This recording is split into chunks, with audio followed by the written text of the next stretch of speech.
We are back. Stream is back up. Sorry, y'all. Sorry. The stream crashed. My bad, y'all. Hopefully everybody's flooding back in right away because you guys know how it goes. You guys see the lag. Happens from time to time, but we're back on. It was only 30 seconds off. My bad, but we're here. We back. Yep. This Right, makes my no bad. We put sense. the mousetraps out, you know. We're trying to get rid of those problems. Spamming late. Yeah. But we're here, and the pick is in. Okay. Oh, actually, no, pick isn't in yet. They're still waiting. I was looking at the wrong guy. You had me excited. Yeah, me too. It's funny. So while the stream crashed, I pulled up the Hornets depth chart. LaMelo Ball, Brandon Miller, Josh Green, Miles Bridges, and Mark Williams. Outside of Mark Williams, everybody in the starting lineup says day to day. Damn. Like everybody on that team has some type of injury concern, something that's been bothering them.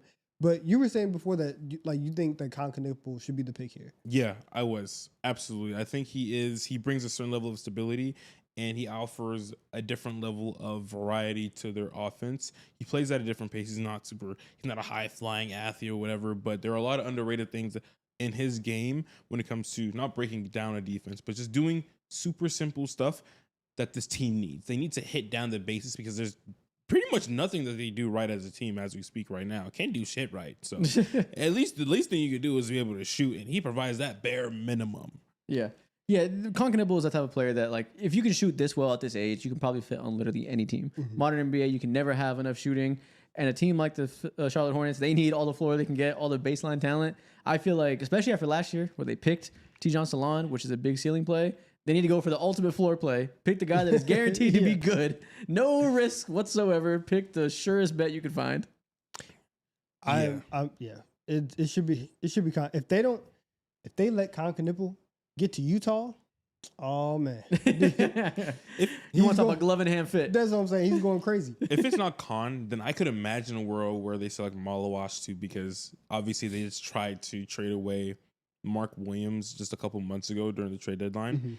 And they're kind of unsure about he's not a lock. If you try to trade him, obviously you have your eyes a little bit wondering for whatever reason.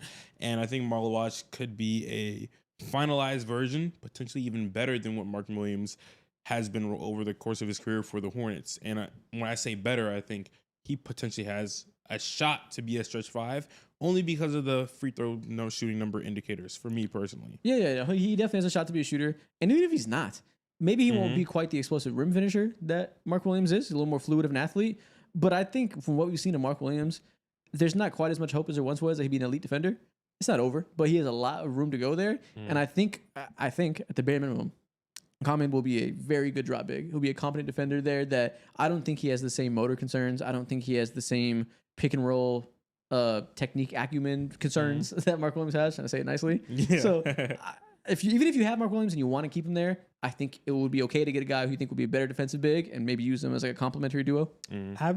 Having those two guys on the floor, like having 48 minutes of either Mark Williams or Maluach, it's so much size at your center position to always have somebody who's like crazy tall, crazy long to anchor your defense. And then for Mark Williams, you think about his future and it's like, is it going to be like a Rob Williams type of thing where we can only play you in spurts, you're never really going to be healthy, but whenever you are in the game, you're super impactful? The pick is in. Who are we going with? Taking? There we go. Oh, took the floor. Kon Knueppel. Smart. That's so smart. This feels like the first smart pick. You know what's funny? From the Hornets in a while. You know what's funny? You don't believe it. They traded for Dalton Connect last year. Who's a better version of Dalton Connect? The immediate next player they add on the roster is better, younger Dalton Connect. This makes all the sense in the world. They knew they needed a sharpshooter on the wing. They said, we're going to get one by any means necessary. And now they get him and they keep Mark Williams. I like it. For all the reasons we liked Dalton Connect there when that trade happened. We said it makes sense. That fits a need for you. I like it. He slots in perfectly next to Brandon Miller, next to LaMelo, gives them some shooting. A+. Yeah, I agree. Gives them some shooting, gives them a certain level of stability. I think when it comes to him and his ability to stay healthy, there should be no reason for the most part why he's going to be missing, 30 to 50 games next year or anything crazy like that, because as we all know, there are two quote-unquote star players in LaMelo and Brandon Miller have consistently missed time throughout consistent missed time throughout their entirety of their career. Yeah. And Kon Knueppel, bare minimum, is going to give you hustle plays. He's going to give you defense. He's going to give you smart reads. He's going to show up on time. He's going to, have some decorum in the building, not do anything wild or make you question his character. They need stability, bruh. At the bare minimum, he'll be sneaky athletic. He'll be the first one in, last one out. Exactly, bruh. That's what he's going to do. That's what they need. Let's play some serious NBA organized basketball. I think the swing factor here is what the defense is going to be like, because obviously people look at him and they assume he's a poor defender, doesn't have the general explosive athleticism. He's going to be in every pick and roll, every action for the first. They're going to go at him. And we talked to him. The first thing he said is, we asked him, what's something you think people overlook about your game? They see you, they think shooter. Are they right? He said, yes. First off, they are right. That is correct. Yeah. But then he said, also, I can defend better than people think. I'm not just that white player on the court you can pick on. I can actually, strap up and be a two-way player. Let him know. Shout out him. I appreciate the confidence. I hope he's right, because if he's not, that'll be hard to play him, LaMelo, and Brandon Miller. But if he's right, and you can have multiple high-level defenders out there and really surround LaMelo with solid defensive infrastructure over time while maintaining the spacing, that's how you get from being a team that you said the draft need is everything to being a team that maybe has some identifiable strengths. Yeah. Mm-hmm. I like that. I think this is a fantastic pick for them. This is honestly, obviously, like we did a mock draft, I think, last month when the lottery odds came out, and none of us mocked someone like Kon Knueppel being on the Charlotte Hornets. You know why? Because we said Tre Johnson, the other shooter in the draft. We said they need a shooter. We like Tre a little more. We're going with him. But same rules apply. The same reason you would like someone like him on this team, you like Kon Knueppel. Yeah, exactly. And to be honest with you, I like him even more because there's a little bit more risk when it comes to Tre Johnson's game compared to Kon, simply because like the defense can be questionable at times with Tre Johnson. And I just like, you're not relying on him to be an all-star or anything like that. That's not his expectations at all. Mm-hmm. Yeah, and he's a better off-ball player, I think. I think that's like, this is a guy who, there's no question. Remember a couple years ago when they picked Brandon Miller, there was a question of like, should they pick Scoot at 2? And people were like convincing themselves that you could play 2 point guards together and that LaMelo could play off ball and all this stuff, when you're like, if you look at it one way, he can do this type of stuff when the other guy's running pick and roll and vice versa. There's no question marks here. This is an off ball player that will thrive running off of screens, using the gravity of LaMelo's creation, giving him actual shooters to get his playmaking numbers back up. No issues whatsoever. There was no way that was ever going to work. Never. LaMelo and Scoot. Never. What are we doing? That would have been crazy. But no, that's why they didn't do it. And shout out them for making the right pick. After getting crucified for it. So if you're the Utah Jazz, if you're a Utah Jazz fan, what is the biggest thing that you need in this organization right now? You need one Tre Johnson. One Tre Johnson. So you're sure he's the pick? Yeah, I would go Tre here. I think that they have every dart that they have, or at least one in every 2. They're gonna close their eyes and they're gonna be like guard. Guard. Yeah. Like they are trying to find a backcourt of the future. And even though that like Isaiah Collier showed a little bit of playmaking, flashes last year. That's a good trade. It's fine, but like he still can't shoot. Yeah. Like, right. And that like Keontae George isn't going to be the guy.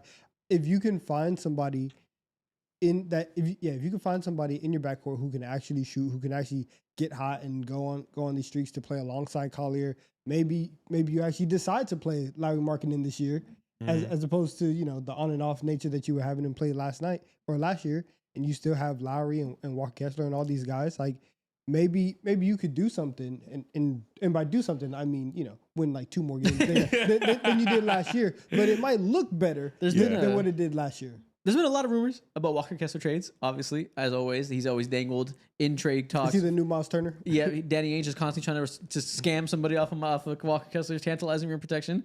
Lots to talk about the Lakers re-engaging there. So I won't be shocked if they do trade him at some point. They'll only do it if it's an amazing deal for them. But I think he's on the table. If that's the case and he might be gone, do they consider Maluach?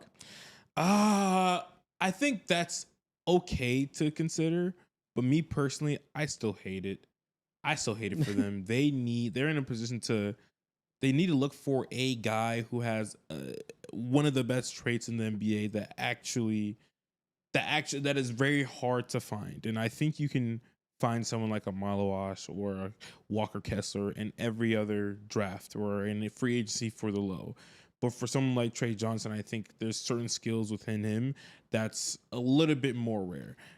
So I don't like the Maluach pick at all. I wouldn't hate it, obviously, because he's one of the more promising players. But until you get off of someone like Walker Kessler, I think you need to stay away from those conversations. Yeah, I also think that we've now entered Ace Bailey territory. We have. Where from 5 to 9, right, maybe even 5 to 10, you have teams that Ace Bailey can go into and can be Ace Bailey, can be a bucket getter, can be an on-ball creator. And so for Utah, if you do think, hey, this year we are going to trade Lowry, we are going to trade Walker Kessler, and you go get Ace Bailey, that could be something that I'm kind of intrigued by. And having somebody who is a quote unquote bucket, and as you're like starting the rebuild and have all of these other pieces to kind of tour around, I wouldn't hate that. I don't think it's going to be Ace Bailey. I think Tre Johnson, but I wouldn't hate an Ace Bailey pick right here. Oh. Well, the ESPN broadcast has had the Ace Bailey cam on every single pick, just looking to see his reaction. Oh, I think it's Ace Bailey. Okay. It's Ace Bailey. See, I think that's in general the best pick because the ceiling obviously is higher because he's a more creative offensive player. His size is just hard to duplicate and replicate. You don't see guys that size who's able to move their hips in a certain way, be able to be that mobile. In my mind, when I see Ace Bailey and what he could look like at his best version offensively, I think of someone like, he could be Trey Murphy, what Trey Murphy was last year. Speaking of what he looks like, how does this draft fit impact your projection? Never mind. This is not How Trey does this Murphy. impact his scalability as a star? I mean, he's a winner. You know, Do you see those boots? This lets me know this man be riding horses. Everywhere. This lets me know he walks to the beat of his own drum. Exactly. This lets me know he is himself. The way he handles draft, he said, I'm going to where I want to go to do what's best for me. He said, I put these pants on, I pull these boots up, I'm doing what's best for me and my swag. I respect him. He's 101. It's very much like Secretariat meets Rick James, right? Like what an insane combination to say. Nobody's ever said that sentence before. You're the first human in human history. I'm not going to lie. When I see this fit. He's not smiling. He's keeping it casual. He's staying nonchalant. So I don't like that fit, and for that, no, I do. This is an interesting pick though, because obviously the Jazz were a nightmare last year on purpose. They finally tanked. They did it egregiously. They benched Lauri Markkanen. They did some exaggeration of injuries. I think it's fair to assume, and they really, really committed to being bad and getting the high end talent. They didn't get the lottery luck, but they got somebody who's considered a top 3 prospect in the draft. So good for them for getting the most out of that one tanking year they committed to. But if you remember, before this tanking year, Will Hardy is a fantastic coach. Will Hardy is an elite offensive coach who is fantastic at installing his schemes, getting big wings going, moving on the run, cutting, running off of screens. Lauri Markkanen became a star because his connection with Will Hardy. A lot of those skills is what I think Ace Bailey should be at his best if he does commit to running hard off of screens, being a decisive cutter, using his size down low, and playing within the flow of that type of movement-based offense. I think you can see a version of him that probably has a better floor than people that hate on him assume, because they see the archetype, they see the desire to jab step and throw at middies, which probably is deeply ingrained in his brain. But if Will Hardy can find a good balance there, I do see the vision. I 110% agree with you. I see the vision even more specifically because of the players who are on this roster who will allow him to go ahead and thrive and shine. No one on that team right now, as you speak, is commanding that level of attention on offense, specifically on the wings. And he's one of the only wings there who has those abilities. Even if he wanted to go ahead and jab left, hezzy right, Korean step back, do any of that stuff, he could do that. But also, guys on that roster will be able to put him in a position, aka Isaiah Collier, because he's a good passer in the NBA already as a rookie, which is rare to see considering how far he felt in the NBA draft last year. Man, if you keep Walker Kessler, you keep Lauri Markkanen, 7 foot, you put Ace Bailey at small forward, which he was measured at 6'7". Let's call him 6'8.5" with shoes. That's a big front court. They lied to us. Somebody lied. Yeah, somebody lied. They were saying that Ace Bailey was 6'10", 6'11". Yeah. I mean, he does feel like he feels longer in general, though. I think that probably is. What about him feels so long? Thing. Maybe his hips, probably long legs. Strokes it from deep. He's he plays big though. He's good. He probably crashed the boards. He can slash. He can be a cutter. That's even just him and Lauri Markkanen without Walker Kessler in the equation. Who knows if he's going to be there? That's 2 amazing cutting talents. Yeah. You have these guards who are obviously developing. Isaiah Collier is a better passer. Someone like Keontae George is more scoring oriented. These 2 wings makes their life so much easier to have those dump offs. And I'm really glad that you brought up Will Hardy, because the number one thing everybody points to with Ace Bailey and with Dylan Harper is you have 2 top 5 picks on your team. How'd you guys have a losing record? Mm-hmm. And whenever you go back, everybody who, whenever they look at that situation, is like, it really wasn't set up for them to be successful, right? That entire team and the team construction didn't really make sense. And while the Jazz obviously aren't a great team, you have a good GM at the top in Danny Ainge. You do have Will Hardy. There are pieces there, and we aren't that far removed from this team making a play-in run. Play-in push. Right. There we go. A play-in push, which in the Western Conference, tough. It is tough. Yeah, and it's not even a play-in push. They were 3 years straight of being playing caliber, and then like at the last second being like, nah, we gotta get out of here. We gotta get in the lottery at least a little bit and taking towards the end. But every year, every single one of those years, they could have been the 9 seed if they really, really wanted to. They can get back to that like immediately if they just decide to want to again. Yeah, it's going to be hard because you got teams like the Blazers and all that just putting all into being a certified play-in team. But regardless of the fact, they're in a fantastic position because now they're finally building some sort of identity. I don't know if Ace Bailey is the guy, but he definitely does have the potential and opportunity to be a guy in the league there. Yeah. And I'm excited for Lauri Markkanen's name to get out of the gutter. He had such a disastrous year after having such a high rep. His PR was through the roof. He didn't play a lot this year. He wasn't as good in a lot of measurable ways because the team environment was worse. And while he is a star, he's the type of star that needs a good environment. He's a play finisher, not a play creator, always will be. So big difference between Lauri Markkanen on a tanking team versus Lauri Markkanen on at least a decent team. Hopefully they get back to that and want to, be relevant again. Shout to you. I also do wonder, was this the place that Ace wanted to go?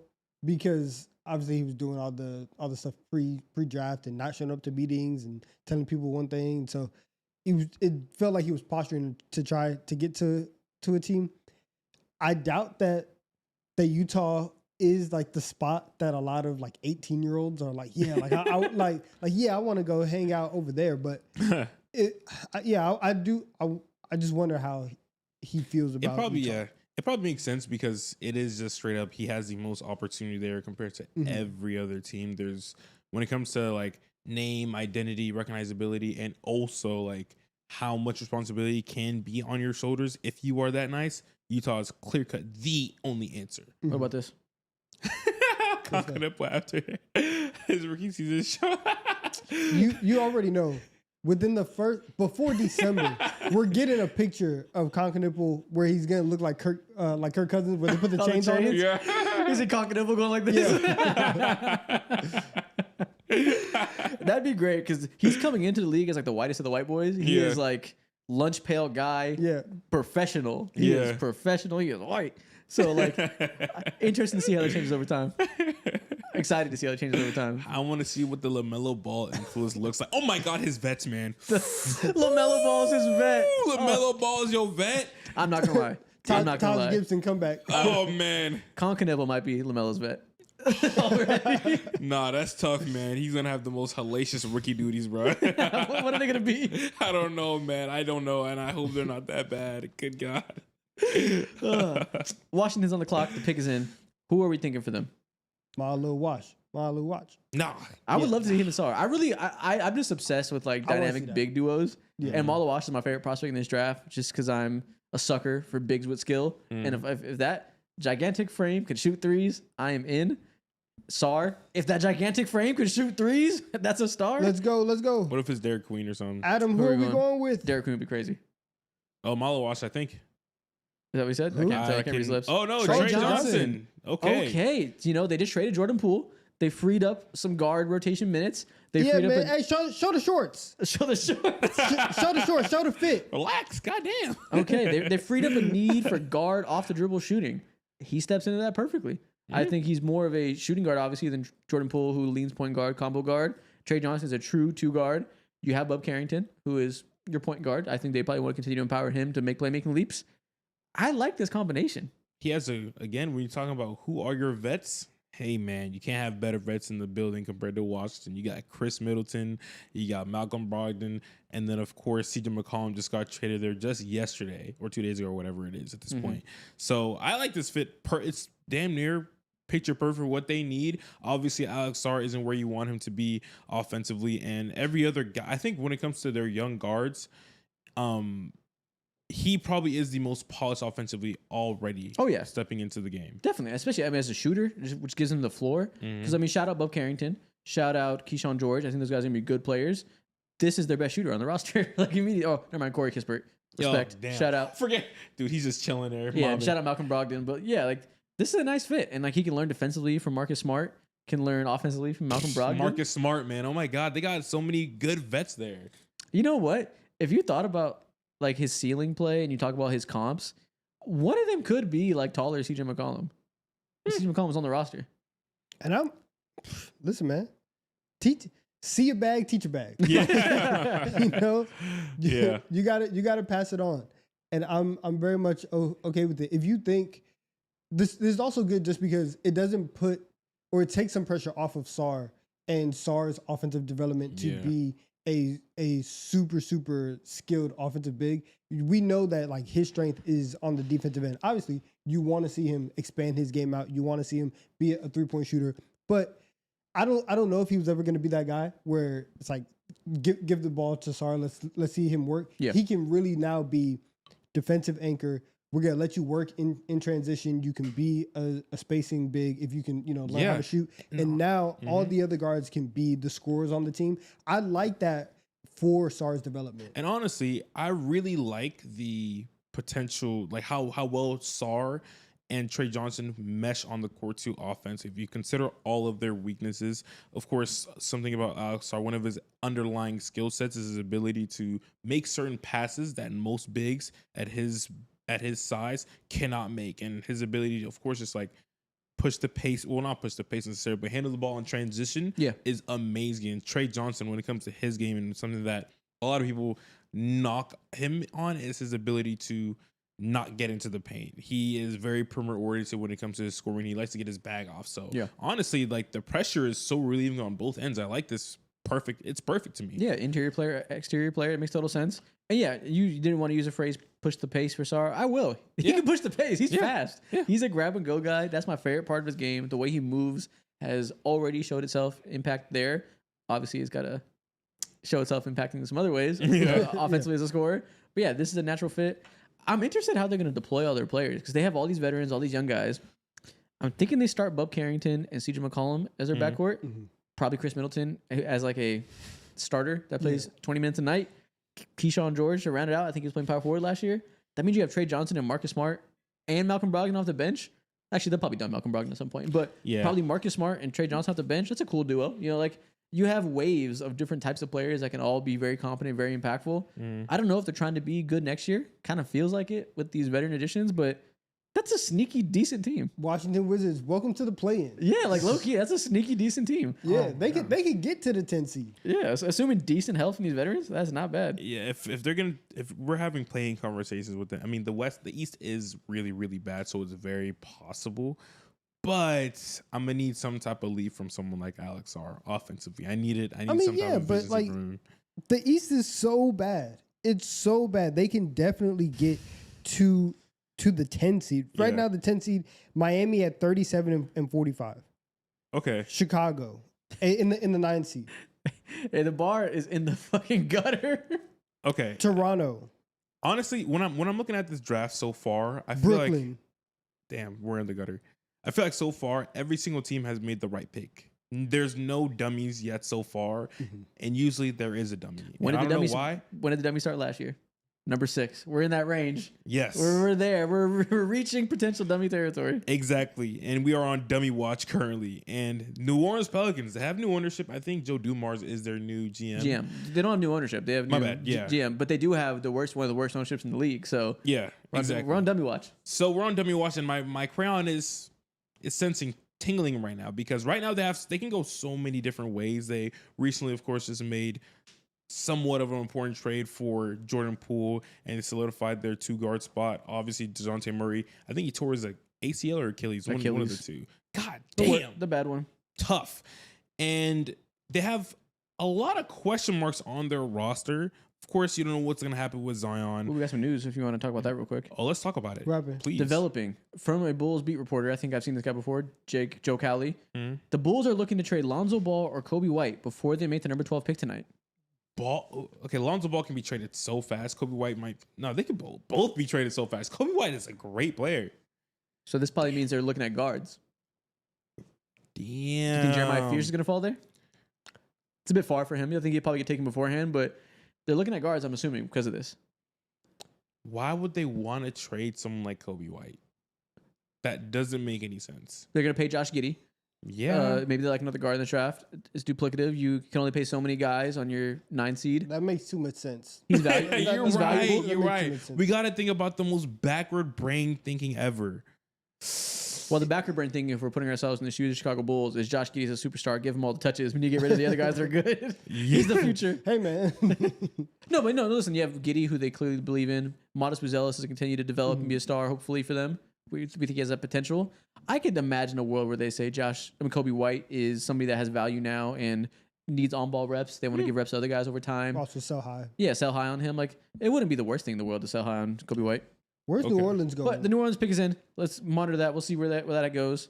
The New Orleans pick is Jeremiah Fears. Jeremiah Fears. He will not be making it to the Bulls. Wow. This is a fit that was mocked by everybody. Everyone kind of assumed the Pelicans are going here. Mm-hmm.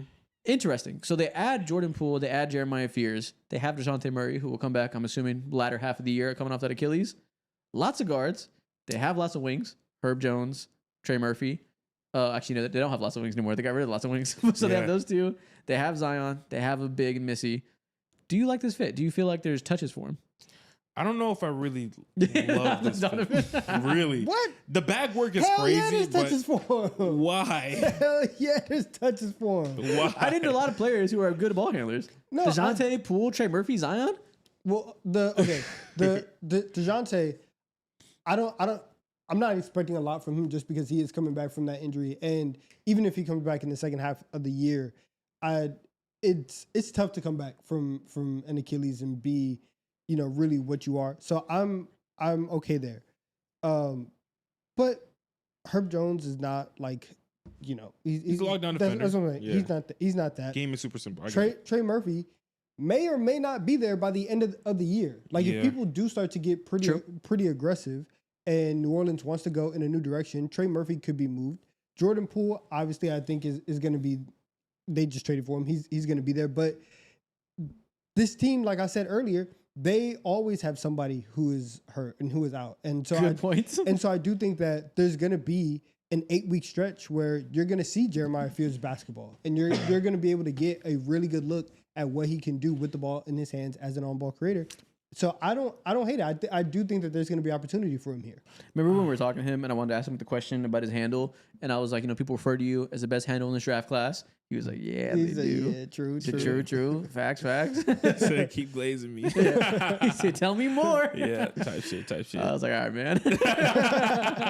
He said it in the exact same whistle. You are not lying. Yeah, it's true. But yeah, obviously that is his defining part. He is the best ball handler in the draft. He is shifty. He can move around the court. I've seen people have concerns on, will the shot be there? Will the finishing be there? All the things that you need to, when you're dribbling around a lot, you got to get to places and you got to finish. I've seen concerns about that. He's also young as hell. He reclassified. He's one of the youngest players in this draft. I think it makes total sense that this young dude running around with guys older than him in college can move around real quick. He's lighter than them. Needs time to develop those skills. I like this bet. I like the bet that you have this ball handling. You have this elite skill. He's going to be a top 15, 20 handler in the NBA. That feels safe. If you can see enough signs of the finishing to be there, I like this bet a lot. Yeah, I agree with you. It's definitely a swing. I think there were probably safer options out there, but it's not a bad pick at all. And I will say, New Orleans, congratulations. You are not the dummy of this draft so far. Nope. The dummy hasn't been found just yet, because regardless, we're going to find you. We will find you. Wherever you are, whoever you stupid motherfuckers are, we're going to find you. Find you, smell you, we're gonna see you, we're gonna sense you anyway possible. So you guys are not going nowhere.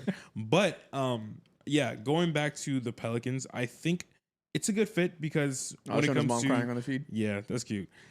It's a good fit because when it comes to all these guards that they have, none of them necessarily have a bag like that. Not Herb Jones, I forget what's his name, Jordan Hawkins, who had somewhat of a year. He needs a creator. Everyone on the team needs to be set up. And if there's anything that Jeremiah Fears can do, is set people up. And when it comes to one of his swing factors on the court, of course, I think the biggest thing may be a shot. You can live with a guard who doesn't necessarily finish in the paint that well, but you can't live with a guard who can't shoot, especially on this team. And I feel like his 3-point shot will be better as time goes on because, again, I think it's on the ESPN screen right now that y'all can't see. His free throw percentage. He's a good free throw shooter. I think he shot like 85% from the line this year, and that just tends to scream that he has a good stroke. They are gonna kill him. They're gonna call him a merchant. But if he can, like, I do think that it would be.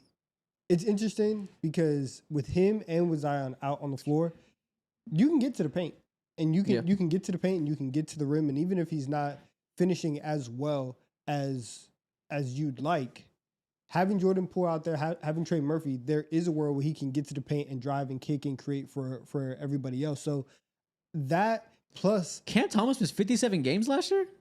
I didn't realize it was so many. I think they kind of sat. Yeah, I'm sure they did. Wow. Yeah. But anyways, the Nets are on the clock. Who do you want to see the Nets get? They have 5 picks tonight in the first round. That's insane. They can make some serious moves happen. They can change their team.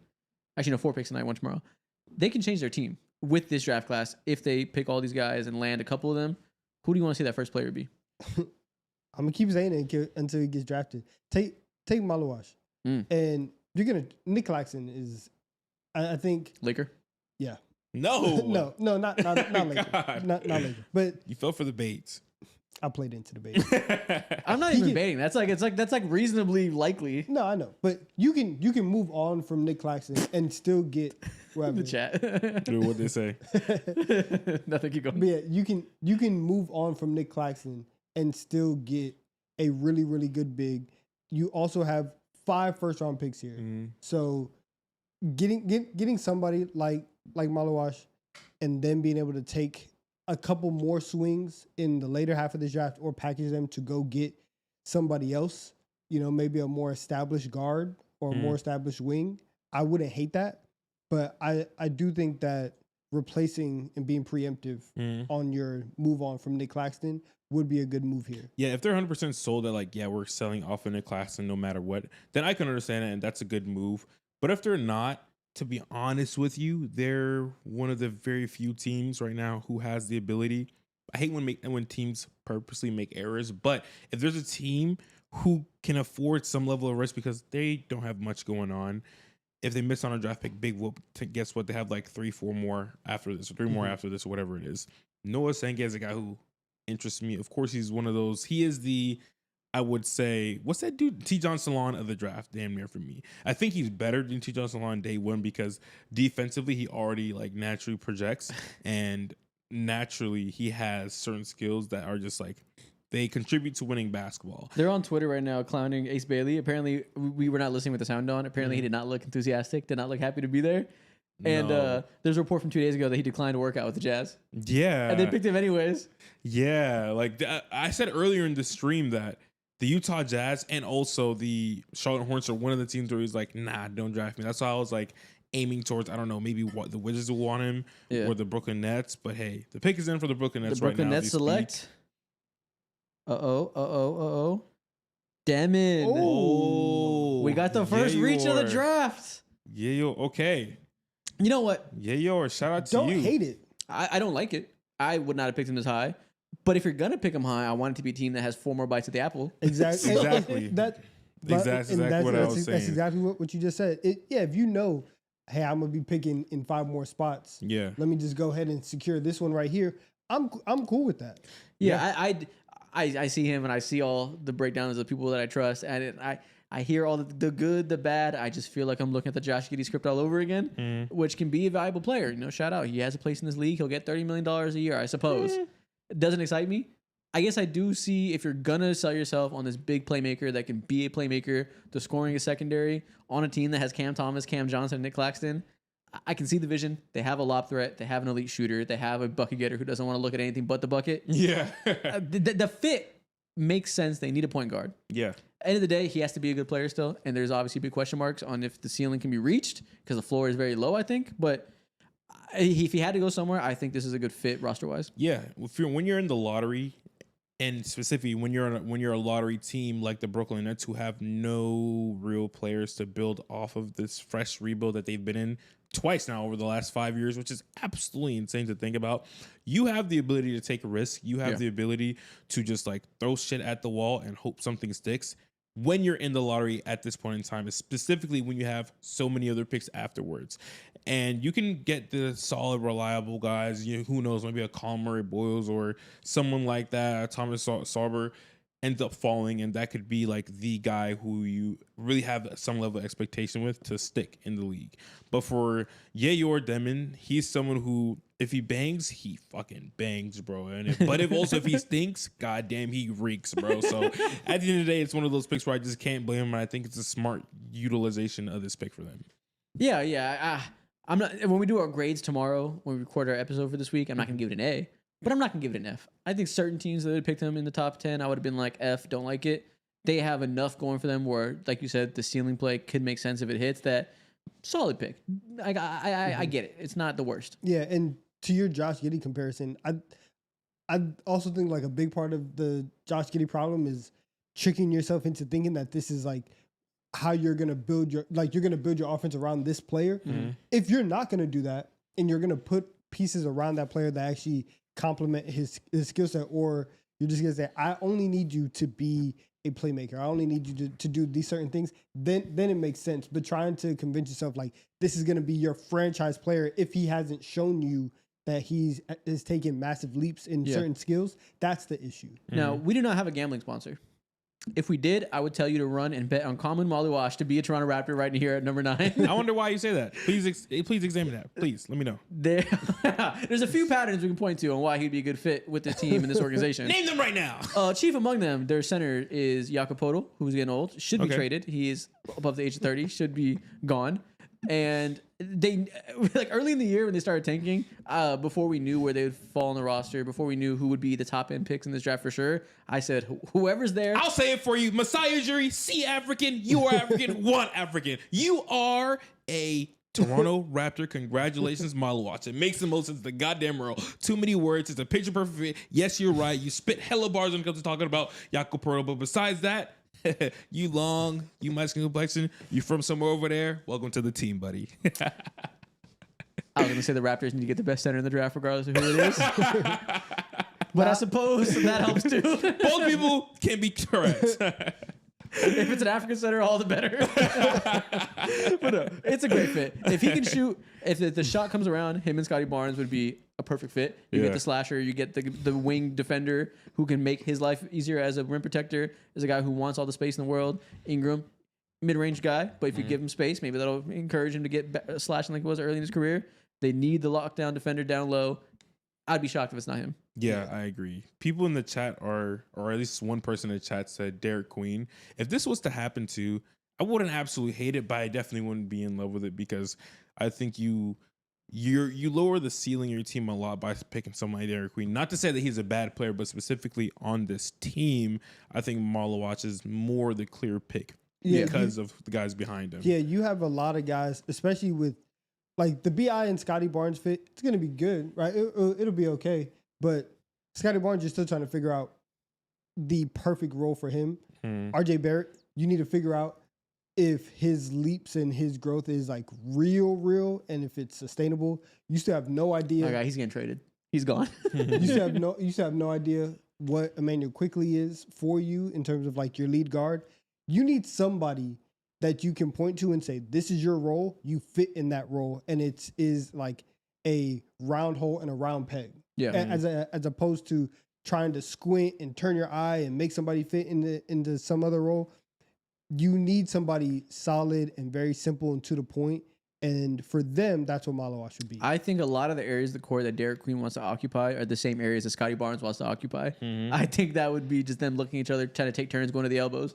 Yeah. I like Derek Queen. I like him in a very specific situation. Exactly. You need a good infrastructure, a big forward next to him that can help him defensively, which Scotty Barnes is that. He has that. But I think offensively, you need to have the off-ball players, have the spacers, the people in place that you can kind of play through him a little bit at the top of the key.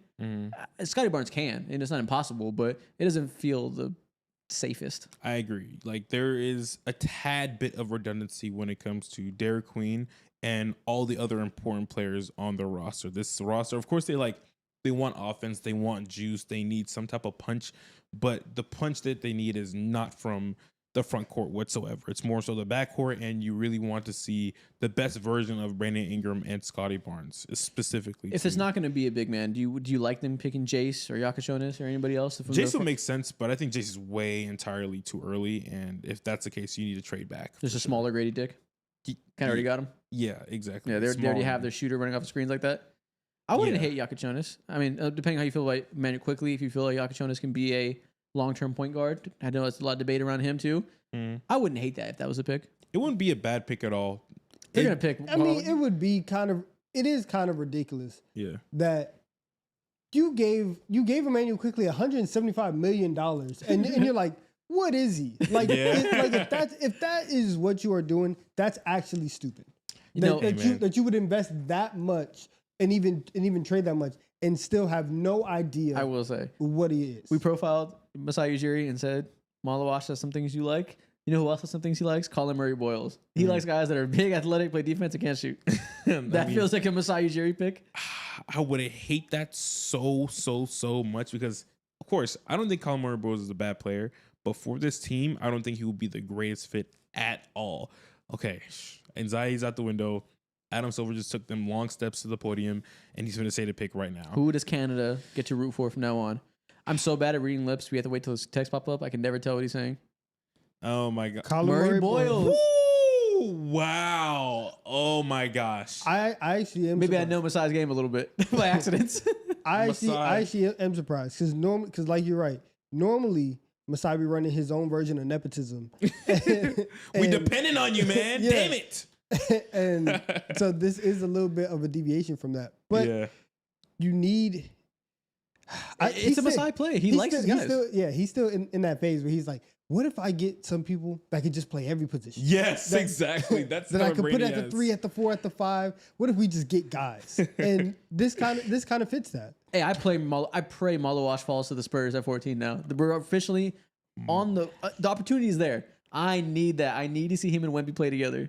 You say that, but if the Phoenix Suns ends up passing up on him, which, hey, when we talk about dummies, they are one of them of the last 5 I forgot. years, bro. I looked at the screen. I saw Houston next on the clock. I forgot they traded the pick to the Suns. You're right. He's not going to fall past them. Whew. But honestly, this is all great news for the Phoenix Suns. Any shit. If Phoenix did pass up on Maluach, who are they taking? If they pass up on Maluach, it's hard to say. They need Thomas Sorber They need a big so bad because you can't depend on someone like Nick Richards. Isn't not Thomas Sorber's more offensive leaning, right? He's more defensive leaning, but he does have certain offensive chops to his game. He gets a lot of compared to Maluach. Yeah, compared to Maluach, most definitely. Yeah, absolutely. So do you think they go towards a guy who has a little more offensive juice, put the ball in his hands, like Sorber, play through him a little bit? Or do you think they go towards the true drop big and Khaman, who you obviously aren't going to feed him the rock? I think Khaman adds a lot more stability, specifically because also like Thomas has injury issues and concerns. People are worried about his foot injury that he suffered during the season earlier. And that's why I feel like Maluach is definitely way more a safer pick. But like, I wouldn't be surprised if 3, 4, 5 years down the line, these two, Sorber and Maluach, are looking each other in the eyes. They're very important, impactful players, but in slightly different ways. Okay, well let's not breeze past this Colin Murray-Boyles pick. So the Raptors, they want to be good next year. They have Scotty Barnes. They have Ingram. That's their star duo. Those are going to be your main 2 guys. You're starting 3 and 4, presumably. Lots of guards. Let's say Quickly and Grady Dick are the starters. Let's say they trade RJ Barrett. Do you like Murray-Boyles off their bench? You know, you're just kind of reinforcing your defensive versatility. You have basically when Scotty Barnes goes to the bench, you have another defensive player of that ilk coming on and being another versatile wing defender who can do some things. Do we like that, or do we want them to reach for somebody that could be more of a starter? Or do you feel like he can be a starter? You feel like he can play BI at the 2 and they can do this positionless thing? That's tough. Nah. That's tough because when you hear people talk about him, they talk about a lot of the things that people talk about. Put your head on right. They talk about the same things that they talked about when it comes to Scotty Barnes coming out of college. Damn, the shot is struggling, but hey, when it comes to defense, it's there. He has a potential to make an All-NBA team. All-NBA defense team specifically. He has certain passing chops that align with any team and any skill set possible too. I just don't like it because the shot is non-existent, obviously. He has a type, you're right, but it's not the type that I fix your hat. I mean, I was just trying to, follow the trend. You a follower? Nah, but I think I was gonna hit up Mr. Smoot, man. What's going on? Shout out to Owen Edwards tipping $10. Owen said, "Love from New Zealand. Have any wild picks been made yet?" Well, we're talking about the Raptors picking another non-shooter. Not non-shooter. I mean, I say that's disrespectful. Picking another developmental shooter, versatile wing defender, something they have a lot of. So I guess that's a wild pick, but not really. He's a good player, and at the end of the day, you can never have too many good wing defenders. So it's not a bad pick by any means. It's not.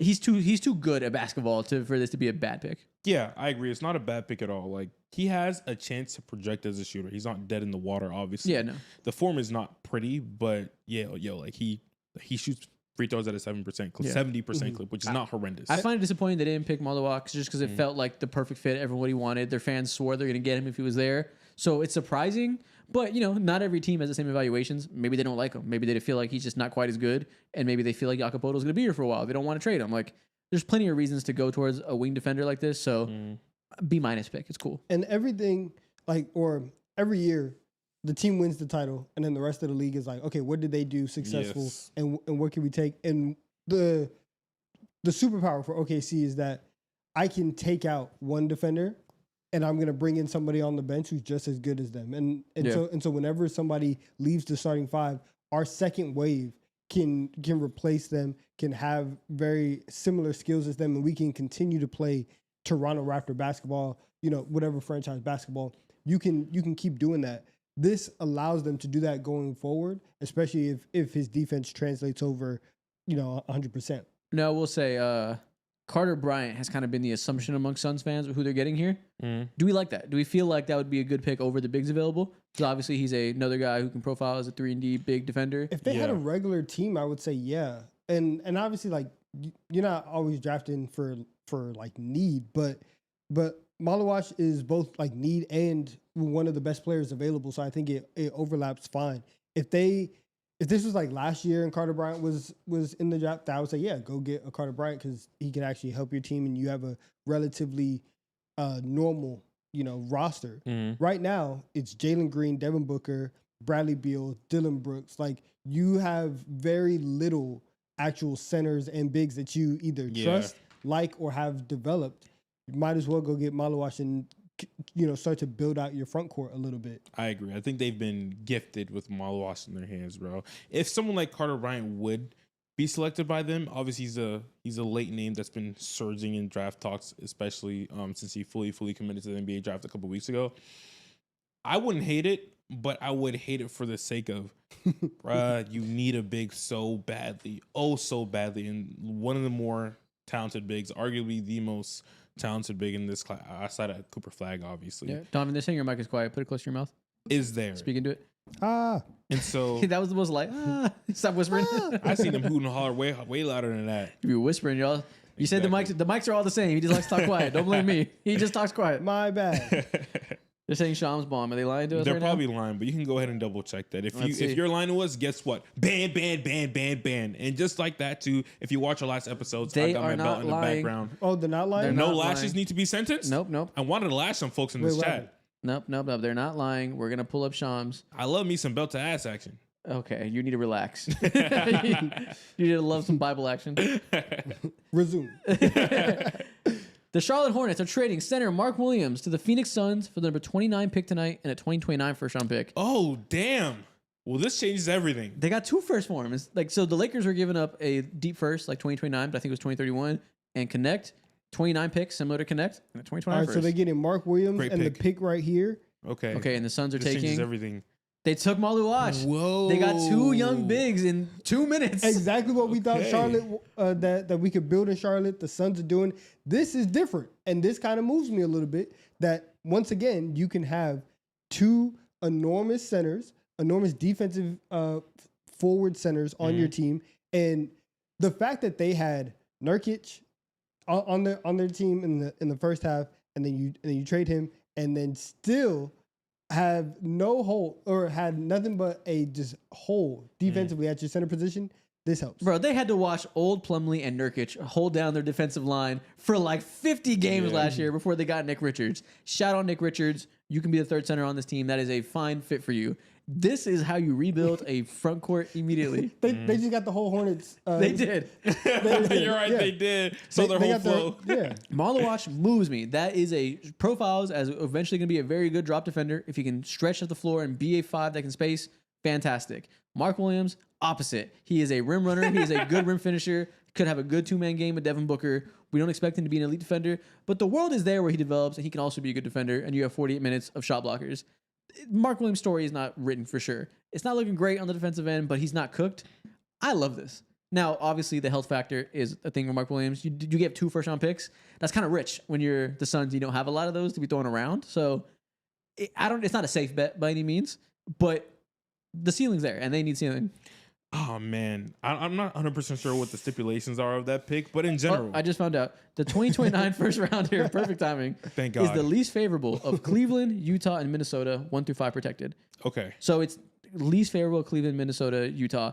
Either Minnesota or Cleveland will be a good team in 2029. Okay, I don't So care. It's probably going to be a late-ish pick, barring disaster. All right, cool. So pick is not really that relevant right now. Is Cleveland going to be good in 4 years?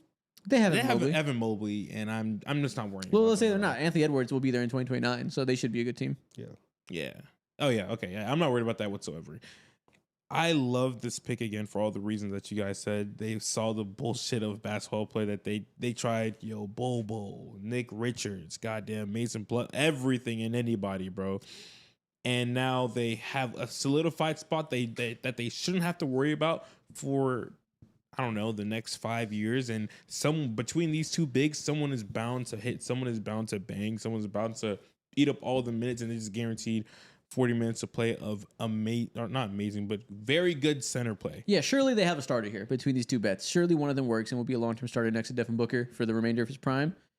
And if that's honestly like, throw all the assets you need into figuring out who your center is, because that is such a glaring hole that I'm fine with them. I'm not fine with it. I'm happy to see them committing to, before anything else is done, before Bradley Beal is traded, before Jalen Green is either rerouted or we figure out how to make him work. Before anything is done, we need to have bigs that can give us a competent defense, because without that, we're just going to be a nightmare again. Doesn't matter who our coach is. Doesn't matter who our secondary star is. If we don't have baseline defensive principles, it's going to be for nothing. This is how you build that. Mm-hmm. I agree. I couldn't be happier. So far, when it comes to the dummy watch, my radar is on for the Toronto Raptors, but it's not that bad as I think about it as time goes on. And so far, the draft night is going super smoothly. I'm happy as hell. I think I'm looking at number 12, Chicago Bulls.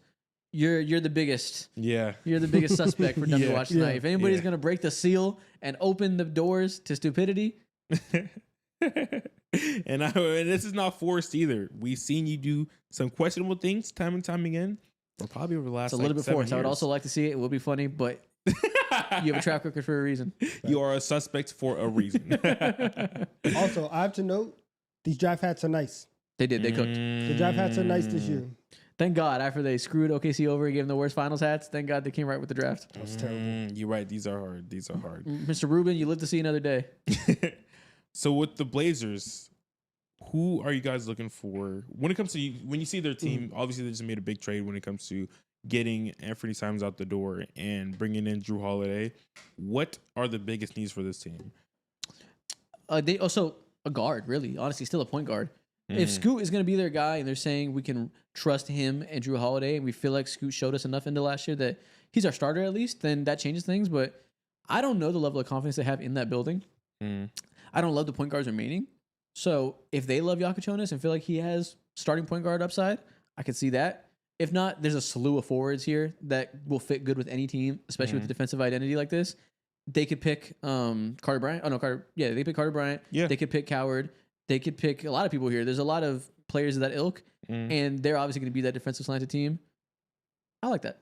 And that I would go with Carter Bryant. I do think that even if you took Kasparus here, it might. The Portland Trailblazers are trading Cedric Coward at number 11 to the Memphis Grizzlies. Oh, so the Grizzlies are trading up to 11 to take Cedric Coward. Yeah, so Sean spoiled the pick, but the Grizzlies are trading into this pick here, and they're taking Cedric Coward. Oh, my night is ruined as a Hawks. I'm just kidding. It's not ruined just yet. Okay. But okay, this is a good pick for the Memphis Grizzlies, I guess. Very good. I told Isaac just yesterday about like who are my guys coming into this year's draft class, And Cedric Howard is a guy who I was enamored with. Yeah. Sorry to spoil it because I read the Shams tweet. I saw trade, but Yeah, he spoiled the pick. I'll try not to do that for the rest of this stream. But yeah, I had to say it because they traded to the Grizzlies. Interesting. Yeah, so I like this for the Grizzlies. when you think about what the Grizzlies need, obviously they just got rid of Desmond Bane, and they have a glaring hole at the wing position between Ja and Jaren Jackson Jr. They need to fill up those spots very quickly, and they need talent, they need defense, they need shooting, they need everything imaginable. And Cedric Howard is someone who can give you a little bit of everything. So he's one of the more well-rounded wings out of this draft class. He's super long. He has a very, very good three-point shot. The defense is tantalizing as well. He's an amazing cutter and just offers you tremendous size. Someone who's that jumbo size and can do a little bit of everything is uber valuable, and that's clearly the direction that the league is headed into. So I love it. He's the older one, right? He's the one that was the late bloomer. So late bloomer is Nick Clifford, I believe. Oh, okay. Never mind, wrong one. Yeah, so I don't. Yeah, you can't go wrong with the team that traded Desmond Bane. They have a hole on their wing now after doing that. He's obviously more of a 2, but 2, 3. So they got to replenish that somehow. This is a good start. Yeah, this is a good start. It's not a bad pick at all. And he's still fairly young. And the thing about him was like that he improved massively like over a short amount of time. And so like if you're looking at a team like Memphis, he was the older one. You're right. He is old too. He was a senior coming out of Washington or whatever school. Yeah, Washington State. Okay, that's what I was thinking. Mm-hmm. Okay, yeah. So I was gonna say that they're trying to win now. Older prospect immediately. Maybe you can slide him into the starting lineup if he can be that 3-and-D guy immediately. Another reason I like it. Yeah. Even then, like still, whether he's young or old, the one thing that Memphis has gotten correct is draft picks. They've been good at drafting and they've been good at developing players into being solid NBA guys. Yeah. And so I'm going to trust them, honestly, for the next like 2-3 years on whoever they pick. You're sad you want him for the Hawks? Yeah, I wanted to. You guys, you don't understand how badly I need Jalen Johnson in turns. As much as I'm in love with him, there's nothing that sucks the soul out of you more than not giving yourself at least an opportunity to be good on the court. I hate when the soul gets sucked out, man. It sucks. Be drained, man. It's tough. That's the worst. Damn. So who do you want the Hawks to get now? You're 2 picks away. We'll see who Chicago picks. Smells like Derek Queen. There's been a lot of smoke there that the Bulls like him. I don't know whether or not it's a good pick or not for them. I don't know. If they're getting rid of Vucevic eventually and he's a new offensive leading center of the future, I guess, sure, why not? Let's say that's the case. I think he's probably he might be one of the more either Derek Queen. Yeah, why not? Why not do Derek Queen? There's no real way to gauge what this roster for the Bulls. For the Bulls. But let's say that is the case. I don't even care about that. Yeah. The Hawks. Who do you want after that? Carter Bryant? He's still there. For the Hawks, Carter Bryant would be probably top of the board when it comes to that. Or it could be Nick Clifford, someone who is not similar. He's in a similar mold of Cedric Howard in terms of all-around game. He is an older rookie. He's finna be 25 years old, I think, going into this year or something like that. That's crazy. But he's someone who has a very polished game, someone who shot 38% from the three-point line, and he fixed his three-point shot. He's one of the better secondary playmakers in this draft class, which is important too. And there's not really much in his game that you can hate on. Here's the trade details. The Grizzlies are sending number 16, a 2028 first-round pick via Orlando, one of those ones they got for Bane, and 2 seconds. So, yeah, they took one of the picks from the Bane trade and a couple seconds to move up to get to number 11. I guess that's fine. I mean, we talked about it for the Grizzlies. You got 4 from the Magic, I guess. I mean, it's not whoa, amazing value, but it's not the worst use of the asset. If they believe he is their guy, which I believe he is a guy, then I love it. Something that we see on ESPN too is that he initially committed to Duke. Obviously, Duke don't be offering hella people, obviously, and he has to be one of those guys, and I genuinely think he is one of them ones. So if that's our guy, hell, you did it. Congratulations. Yeah, if you identify a guy and you move up for him and we don't think he sucks, barring we think he's bad, I'm never gonna be mad at it. This could be potentially a hellacious defense that they're building. Also, it's so big, dude. They're so big between Jaren, Zach Edey, and Cedric Howard. God damn, bro, this is nasty. I gotta check his measurables one more time to make sure I'm correct. But first team all standing reach. Yeah, exactly. Yeah, so shout out to them identifying the guy. We've known they've been linked to wing defenders for a few years now. Everyone that comes around, so hopefully they find their guy in the draft. Bulls on the clock. So you said to yourself you think the Derek Queen fit is okay? Don't love it.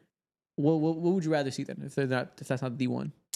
Man, again, there's nothing that makes sense about the Chicago Bulls. So as I'm just thinking about like who's the best player available, swing your fucking bat and just like pray to God, bro. At this point, in my mind, the most swing the bat, pray to God player left is Noah Senge.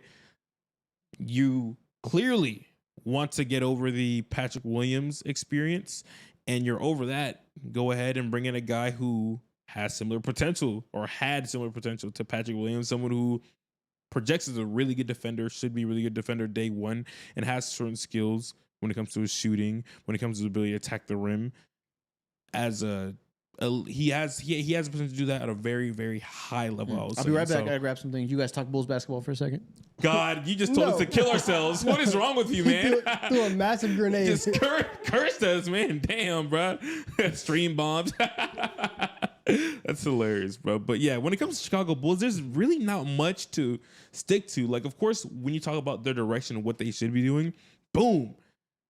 Buzelis is right there. Kobe White is right there. They have some type of baseline, but they just try to like go further away from the obvious as possible. Also, aren't they supposed to be making a trade right now? Like that's what oh, you're right. You're right. Yeah, that's what I was banking on. I was banking on Lonzo getting moved right now. I was banking on Kobe White getting moved, and now it just looks like they're just gonna make a regular pick, and that is very boring to me, and I do not care about that. I think.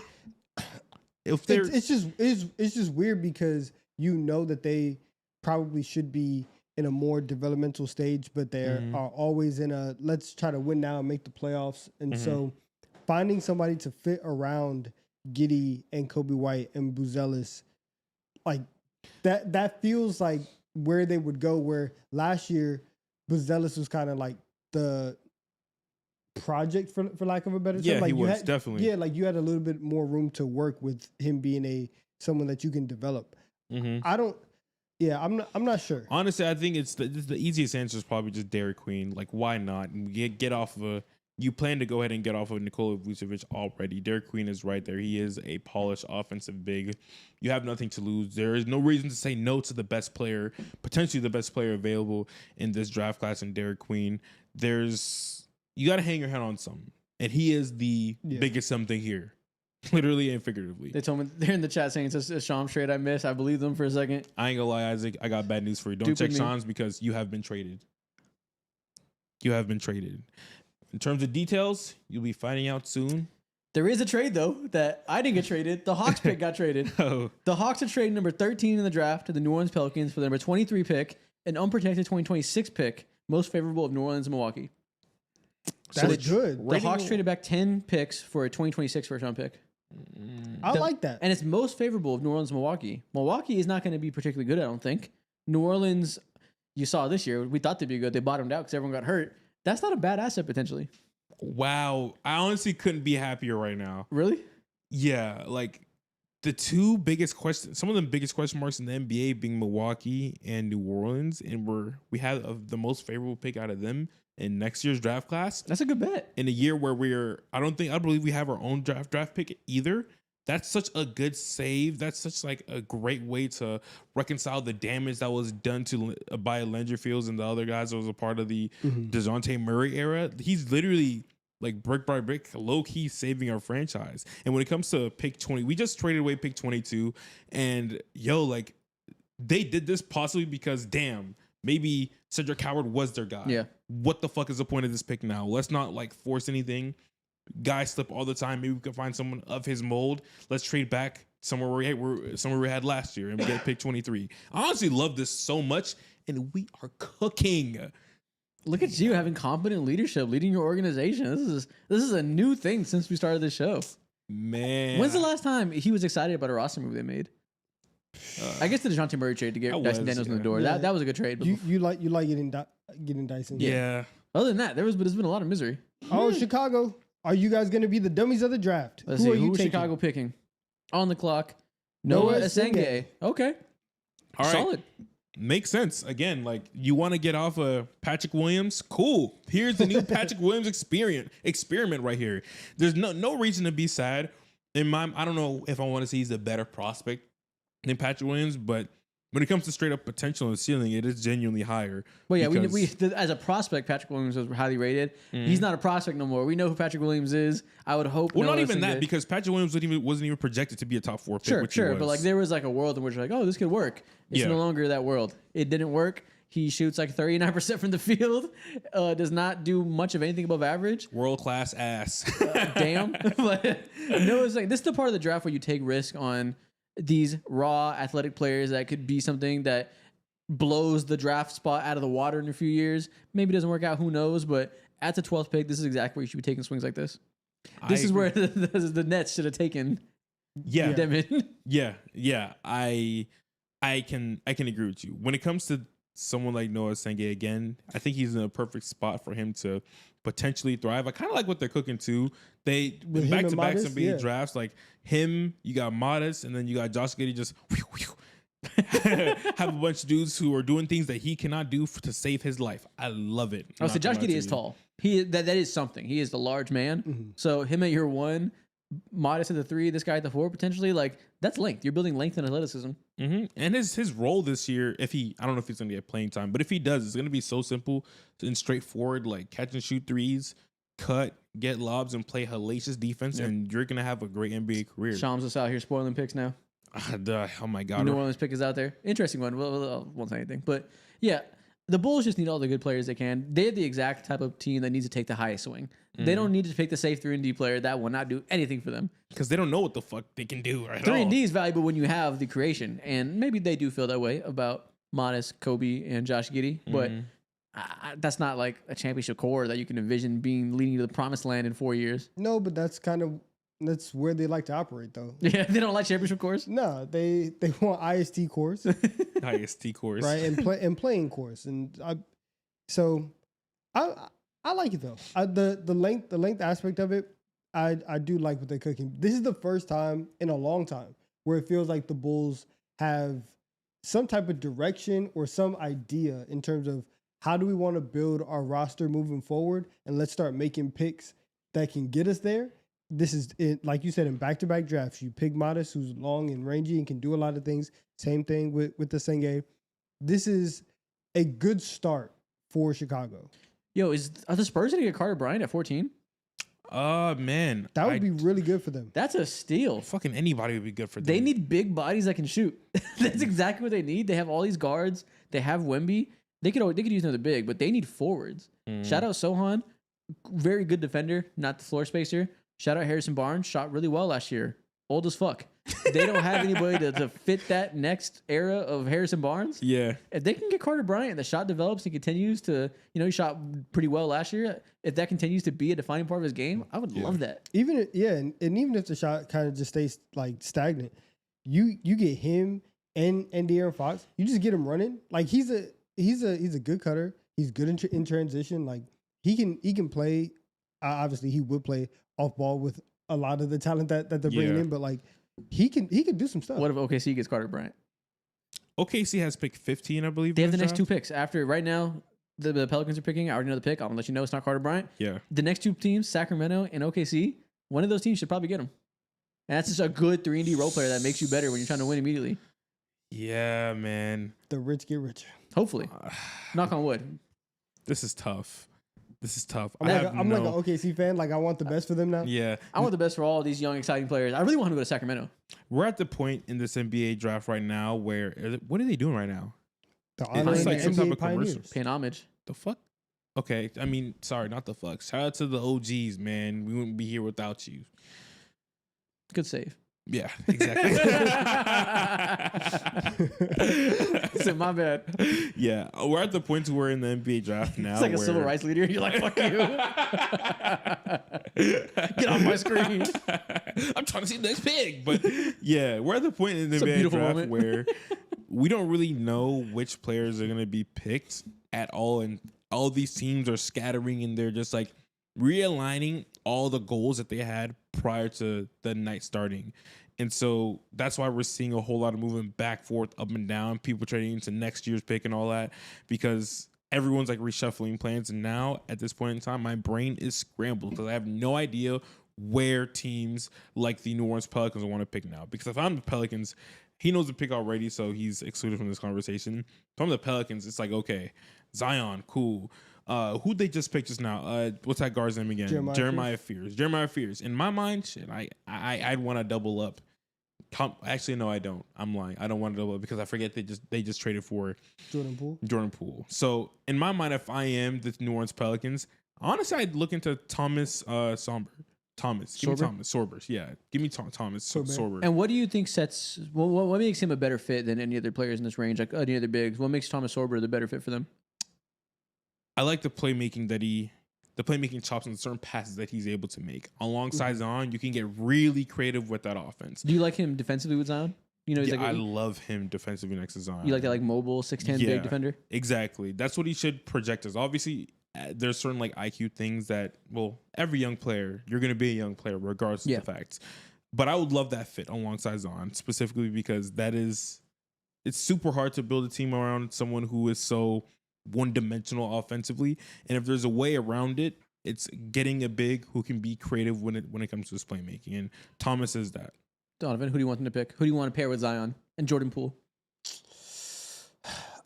I feel like it's got tinnitus.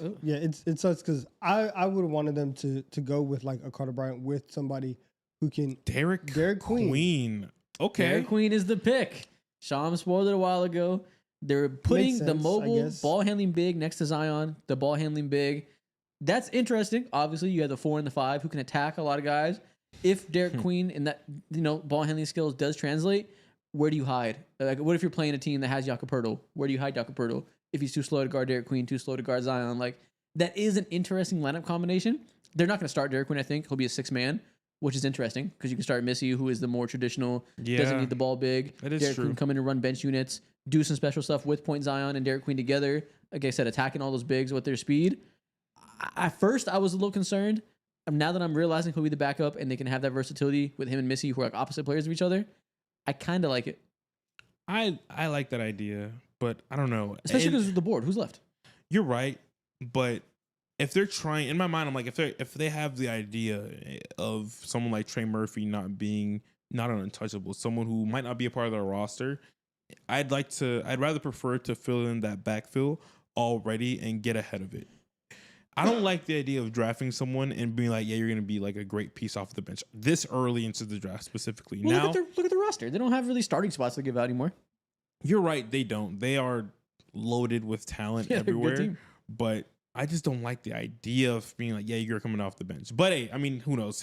He's when it comes to talent, which I am a fan of, I'll probably do the same exact thing. He's the most talented player here. Easily. Yeah, I'm kind of in between both of y'all because if the biggest thing that concerned me about Derek Queen was his fit and how he would fit into certain teams. But if he is coming off the bench, I like that role for him a little bit more. But if you're New Orleans and you just traded a first-round pick for next year to trade up and to get a guy like Derek Queen, that's where it's you're trading up to get somebody who's probably not going to be a long-term starter for you. That's where it feels a little bit weird. Well, keep in mind, I said bench just because the fit with Zion. Zion might not be there forever.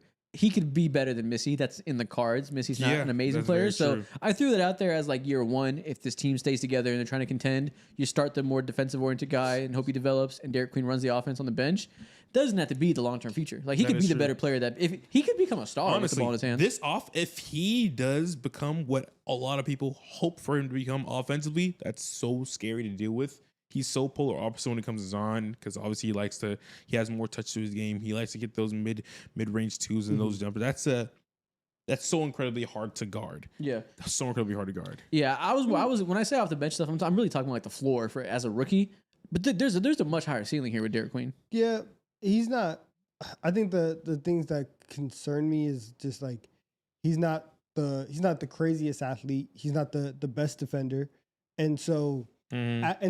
He is super young, but also I don't know. There's room for him to develop because again he is super young, but not having either one of those tools is something where I'm like, I'm not 100% sold on it. I can understand that because my bad, but you would think me personally, I don't. but I know that other people are very high on the idea that like Zion is going to be here for a long time. He's going to be our franchise player, whatever.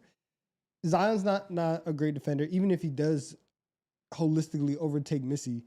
If he stays where he's at, he's not a great defender. Your front court isn't locked down, and that doesn't excite me a lot. So I'm a little shaky on this right now. But I like Derek Queen as a player. I just don't know if this was the spot for him. Okay. As part of the trade, Charlotte is acquiring Vasily Micic. Did I say that right? Mm-hmm. Sources tell ESPN Micic was traded to Phoenix in February as part of the Yusuf Nurkic trade. His $8.1 million team option will be exercised by Phoenix. Cool. I've never known how to say his first name. Yeah, I never heard anyone say his first name. They just the announcers just stick to Micic. Yeah, exactly. First pick. Yep. Spurs pick. It's in. This always the team I'm most interested in. See who Wemby gets to be his long-term running mates. Carter Bryant. Damn it. Look at that. They're the perfect fit. The perfect fit. We have the point guard right now, De'Aaron Fox. We have the main creator that will set up Victor Wembanyama. We have the second creator who will long-term be a combo guard in Dylan Harper. We have the third creator that will long-term be the sixth man for you in Stephon Castle, presumably. Now we finally have the wings in between to bring it all together, be the defensive side of the ball, be the spacing side of the ball. Perfect fit. Fun fact for you to like Carter Bryant even more. Our assistant producer, the day we did the draft combine stuff, she hit me up on IG like a couple weeks ago, and she told me, she was like, "Oh my God, like I met Carter Bryant and he said that he watches y'all and he like Carter Bryant is a crayon eater." Exactly, he is. And so I followed him on Instagram and then he followed us back and he was like, "We're definitely gonna lock him in for an interview." Carter Bryant is just like y'all in the chat. He eats crayons. He loves drafts. He loves baby pictures. He is a crayon eater at heart. He is the official fan favorite of the Deep Three for this year. Yeah, I'm not gonna lie. Look at this suit. Look at the suit. And no shirt. That takes confidence. Hard. That takes confidence. Chest out, chains out. He has aura. You are going into a situation where they want to be better. You're gonna have to fight for opportunity. You're gonna have to show up day one. This type of confidence lets me know you're gonna be good. You see the kind of cufflinks where the buttons normally go. Detail. Chat said one of us. Gold. One of us. We making it into the league, y'all. Hey, one man. by one, crown by crown. Eat your crowns. This is what happens. You make it into the league, bro. We praise this gospel for a reason. Eat your crowns every day. Come on now. This also reminds me when we were at the combine, Derek Queen said he watches us and he said he didn't know I was so short. Damn. Listen, man, you got to eat the certain type of crowns to get that hype booster in. You ain't eat the right one. So that's the first thing he said. He walked up, made eye contact, went to shake his hands. He went, "I'll be watching y'all. I didn't know you were short though." That's all he said. I was like, "Yeah, well, I knew you were large." This is a great pick for them. Yeah, fantastic, man. Couldn't be, bro. This is like. This is your word, quintessential Spurs pick. Listen, this is what they do, bro. Jeremy Sohan, please, brother, your days need to be counted as we speak. Shit, Devin Vassell, your days can be counted, or Harrison Barnes, all them wings. Yeah, I feel like you can put him to 3, Sohan at the 4. Like he probably won't start right away. You'll continue to start Harrison Barnes, but by the end of next year, I hope he's ready to be closing lineups. Yeah, I agree. His game is so simple, and they're not going to ask him to do too much. Back when he was in Arizona, he had a super limited role. That's why a lot of people were shocked that he was going into the NBA draft. A lot of people argued like this dude should be getting more opportunities and minutes and blah, blah, blah, blah, because of he was generally like one of the best players on the roster. Just didn't get the opportunity. And clearly, obviously, he's going to get that opportunity here. Role is going to be limited, of course, but through the limitations, I think his game is going to shine because of the defense, the length, the smart, quick passes, the athleticism, all around. Great pick. Yeah. Look at this weak side shot block to start with this highlight reel. Dude, he's big. Spurs ball, bro. To him and Wemby, dude, I can't wait. Basically, anytime we get to these drafts post Wemby, every pick you can imagine, you're like, dude, him and Wemby? Because Wemby fits with literally any player ever. Yeah. So just seeing that young core continue to round out, you love to see it. I feel like a de facto Spurs fan when we get to the draft night, just because I'm so excited to see who can play with Wemby. Yeah. After that, I don't really care. But like for the theorizing of draft players, I'm like Spurs brain right now for some reason. You're not wrong. Shout out. Oh, we got some donations. Let me read these. Shout out to Phil McCracken for $5. He said, lifelong Gator fan. I hope Clayton goes to the Magic, but I know the Heat are going to snatch him. He really does feel like a Miami Heat player. That feels very likely. True. Shout out to Kevin Galicki for $20. He said, the stream is only keeping me awake during my overnight. Also, VJ Edgecombe is going to be the best player in the draft outside of Coop. Not a bad take. Not a bad take Not at all, terrible. genuinely. Possible. Very, very possible. Yeah, man. Shout out to Spurs. Finally. Man. So OKC's on the clock right now. Obviously, the NBA champions. They won in such a impressive fashion. Of course, it wasn't easy, but they went through multiple game sevens, and through those game sevens, we learned a hell of a lot about these teams. They have issues. They have flaws in their roster, but because of their strengths, they weren't enough to supersede them. I just realized that Phil McCracken name was a joke. Phil McCracken. He got me. He got me. Wait, hasn't he been like a constant donator? I don't think I've seen that one before. Phil McCracken. Phil McCracken. He got me. You motherfucker. That's You know what's the problem? I've seen a lot of those, and I notice I know how to avoid those. That's a very white one. I'm not familiar with the white jokes like that. That's how they got me. Yo, man, that's crazy. That's hilarious. There's a Caucasian D's nuts. He got me. Yeah, OKC on the clock. Man. Carter Bryant's gone. There's a slew of 3-and-D wings in this draft. Do we want to see him go that way? Do we want to see them get another backup big? Do we want to see them get a Sorber? Do we want to see them get another creator? They obviously need point guard help, but they have Topic in the wing. Yeah, I think if you have Topic, give Topic the opportunity to come in and show what he has. So I think like going like guard or creator, you don't really necessarily need to do that. If I were there, I would take Thomas Sorber, because in 2 years and 3 years, whenever all the extensions start to kick in, you are not going to want to be paying Isaiah Hartenstein $20-something million a year to be your backup big. So go ahead, get his replacement right now. I would take him. I would take Rasheer Fleming. Okay. Because also how long is Lou Dort going to be That is on the very team? true. That is a very OKC coded pick. You're Right? correct And about so that. it's like you need some shooting. The one thing, like, this team was very, very good defensively, and when they didn't turn the ball over and when they knocked down threes, it looked like they were one of the legit best teams of all time. If you can get somebody who can consistently knock down threes, Fleming is still a decent, off-ball defender. That could work with them. Chad, let's stop spamming so much. Let's go ahead and Nick Brown. I'm gonna ban you guys. I'll just spam bullshit. You guys can spam, but let's keep it not just letters. Just go ahead and start banning them. They're lucky I don't have my goddamn iPad connected to Wi-Fi right now. Correct. If it was me, you're not only getting banned, but you're getting lashed. Yeah. I got belt powers. Only now, warning man. from now on: we ban people for the rest of the stream. We'll give you a little 24-hour ban, but we'll give you one warning. Let's calm down. Let's actually talk in the chat. Exactly. And speaking of that, we got 4,000 people in here right now. 678 likes. Can we get to 1,000 likes? All right, I got ban Nick Brown. Kick him. He's trying to test ban you. ban him. Yeah, and we're gonna get them lashes are coming in soon too. Yeah. Ricky and Bobby, I see you. Block him. Okay, so who do you want? So you said Rasheer Fleming. Yeah. You And agree? honestly, I'll go Fleming. he swung me so hard with that. I love that pick. What were you gonna say? Yeah, either Fleming or Sorber. Okay.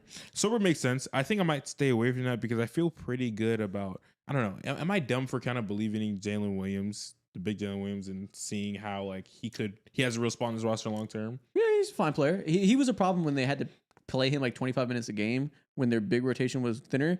Now when he can come in and be a third big and have certain matchups where he's important, space the floor, he's a perfectly fine player. If you're envisioning him when you say that as like the backup big of the future post Hartenstein when a couple years whenever that comes, I wouldn't go that far, but I like him as a third big.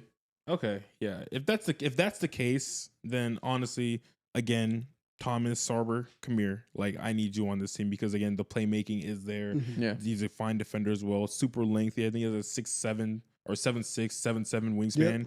And Makes sense. there Thomas he is. Sorber is the pick. They got another Perfect. big. Yeah. Okay. Wow. Does he profile as a spacer? I'm not sure. No, No? currently no, he doesn't. But again, like similar things to Isaiah Hartenstein, the playmaking is a legit thing for him. Obviously, he's not going to walk in and be one of the best playmakers in the world, but he has at bare minimum the awareness and the ability to make certain passes. And more important than that, he's a fine defender in this draft. Elena's in the chat. She said, I'm locking in. No more spamming.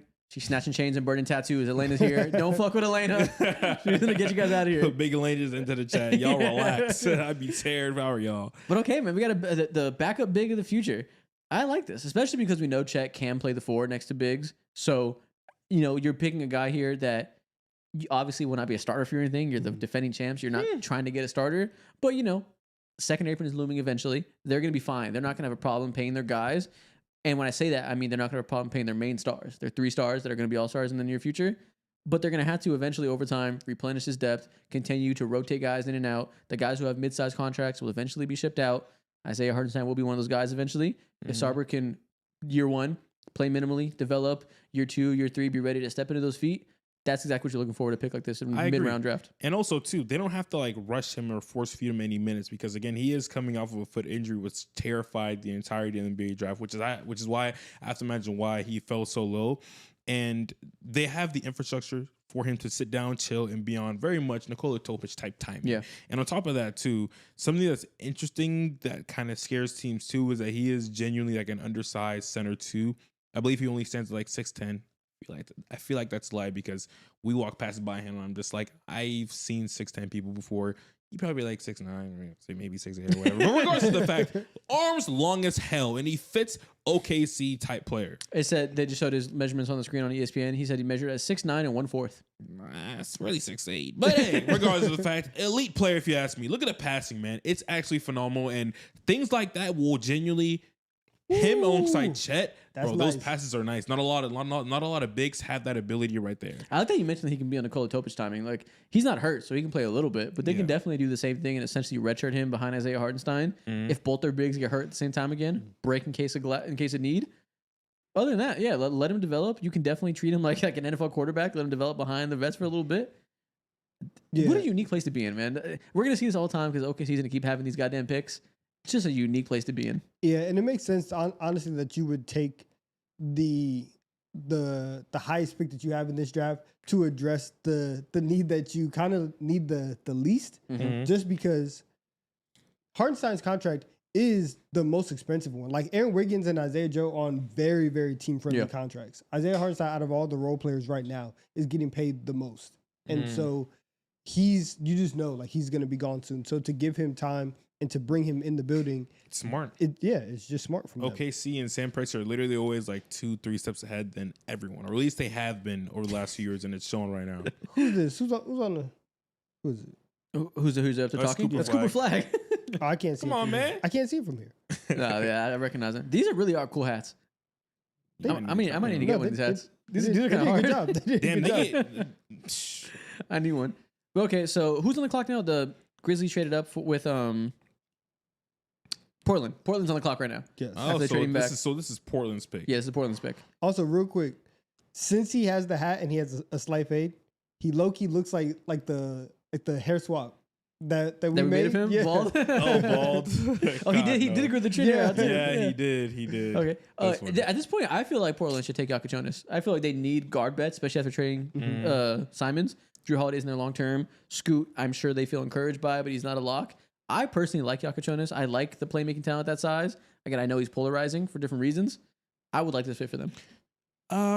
Yeah, I don't think I'm in love with it, but for all your reasons to fill in the gaps, like he is a playmaker that they just don't have, and Scoot Henderson naturally, and also Shaedon Sharpe. Drew Holiday's there. They really want a super strong defense. Selecting someone like Jonas is not going to kill your identity whatsoever. He's not going to hog up all the minutes. He's just a guy who will, if he bangs, he bangs. If he doesn't, wash your hands off of it clean. It's not going to be the reason why your organization is behind. So it's a decent pick. Yeah, or they could pick a shooter. They could pick Jace Richardson. They could really be the team who selects Rasheer Fleming as well, because, again, their identity is like they want bigs. What's his name? We haven't mentioned this dude's name in a while.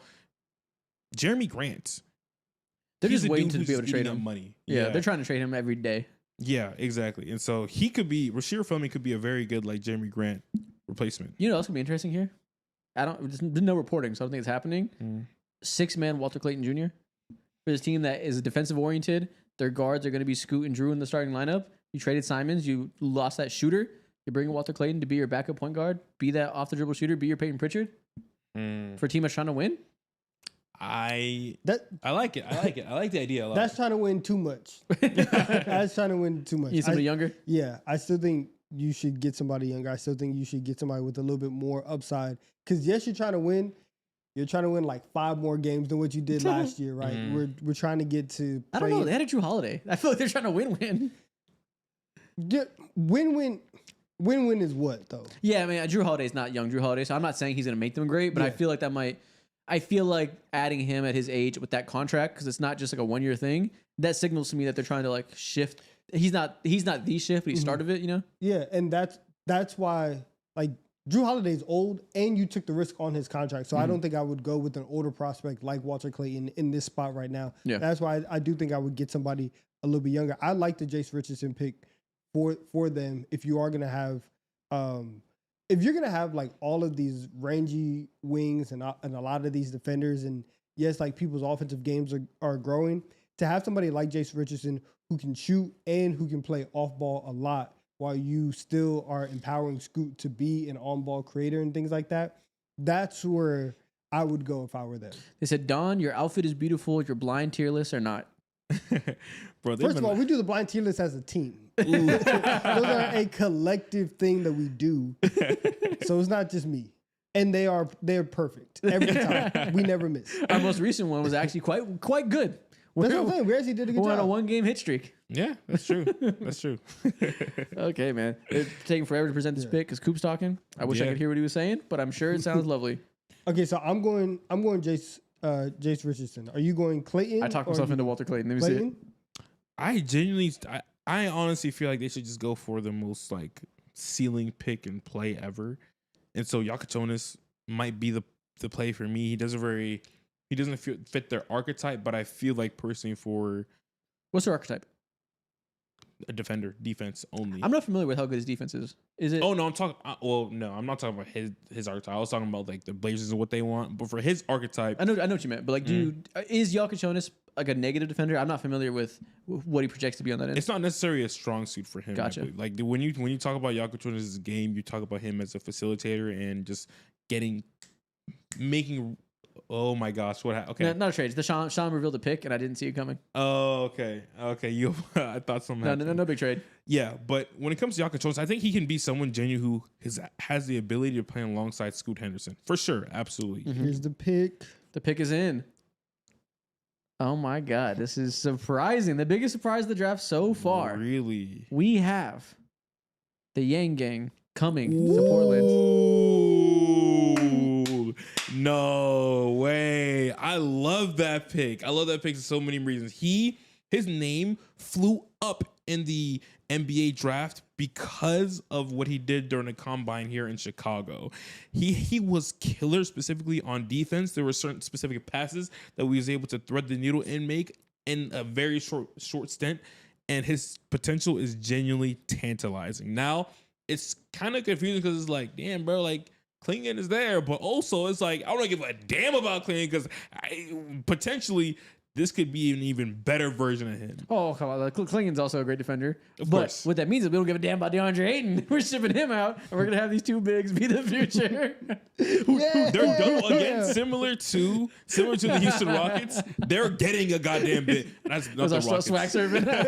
Similar to the Phoenix Suns, they're making sure that they have their big of the future, no matter what. Yeah, I don't know anything about this guy, and I will not pretend otherwise, but cool. Just know that he be diamond shit here and there. He's massive, and he's a massive big body. I can tell he's massive. Good Lord. How tall is he? 7'2"? I don't know if he's 7'2". I think he might be, let's say 7'2", 7'1", somewhere in between there. 7'1", 253. Yeah, so he is, of course, big rim protector, and he has definitely passing chops. Yeah, I like it. We are entering the space of the draft where a majority of my analysis it's actually evenly weighted between what you do on the floor and how hard your fit is. I like his suit a lot, man. That's good. This was the game right here. You get a nice white double-breasted suit. Kind of 3-piece action with a little satin shirt. I love this pick, man. You're cooking.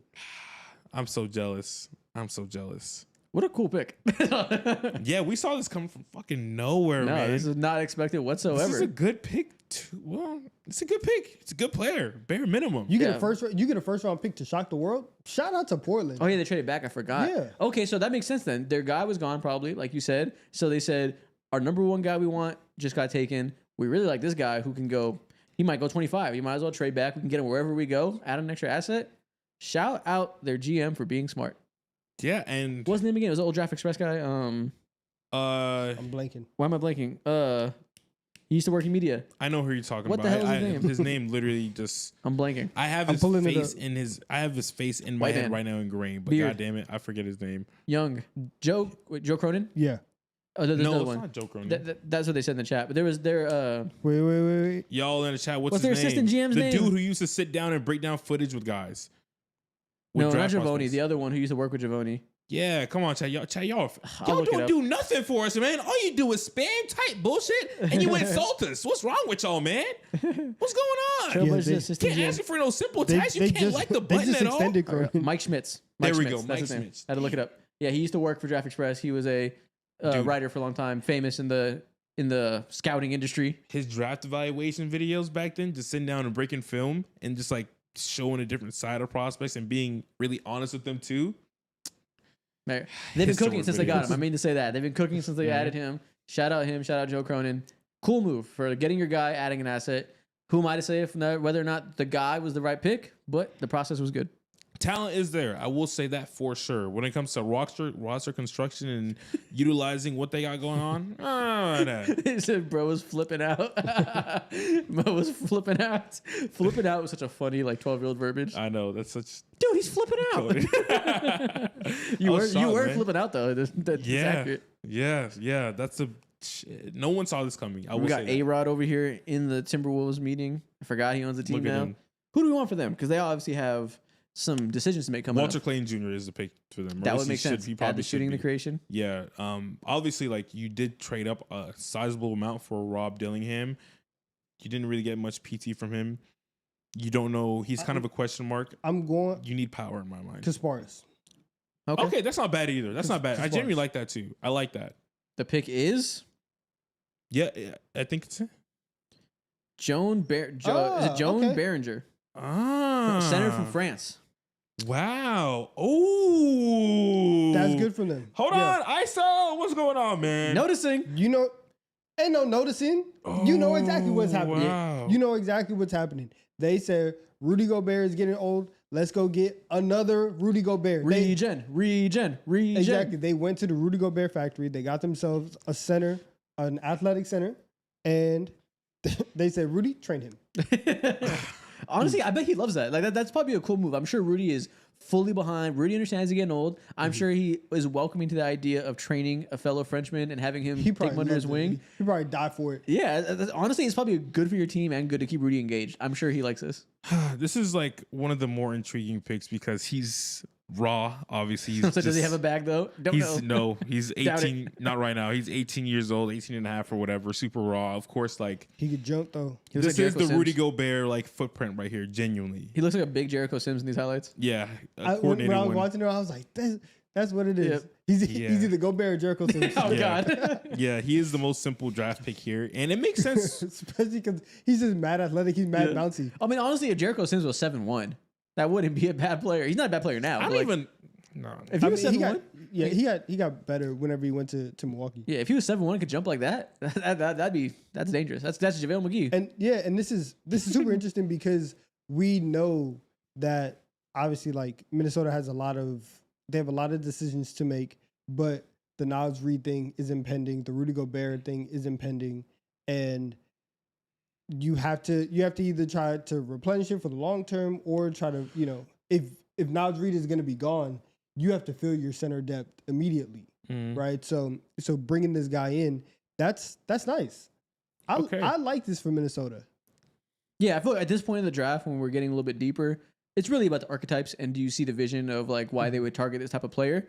You completely see the vision here. They need to find the center of the future. Don't know if you're going to find it at pick 17. It's not a lock or anything, but bites at the apple. That's all you can ask for. I mean, yeah, and when it comes to the whole Rudy Gobert thing that we were talking about, this is a picture for perfect pick for someone like them.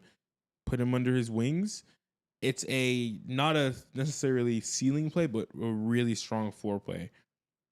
Foreplay? Yeah, all that's, right, on that's on you.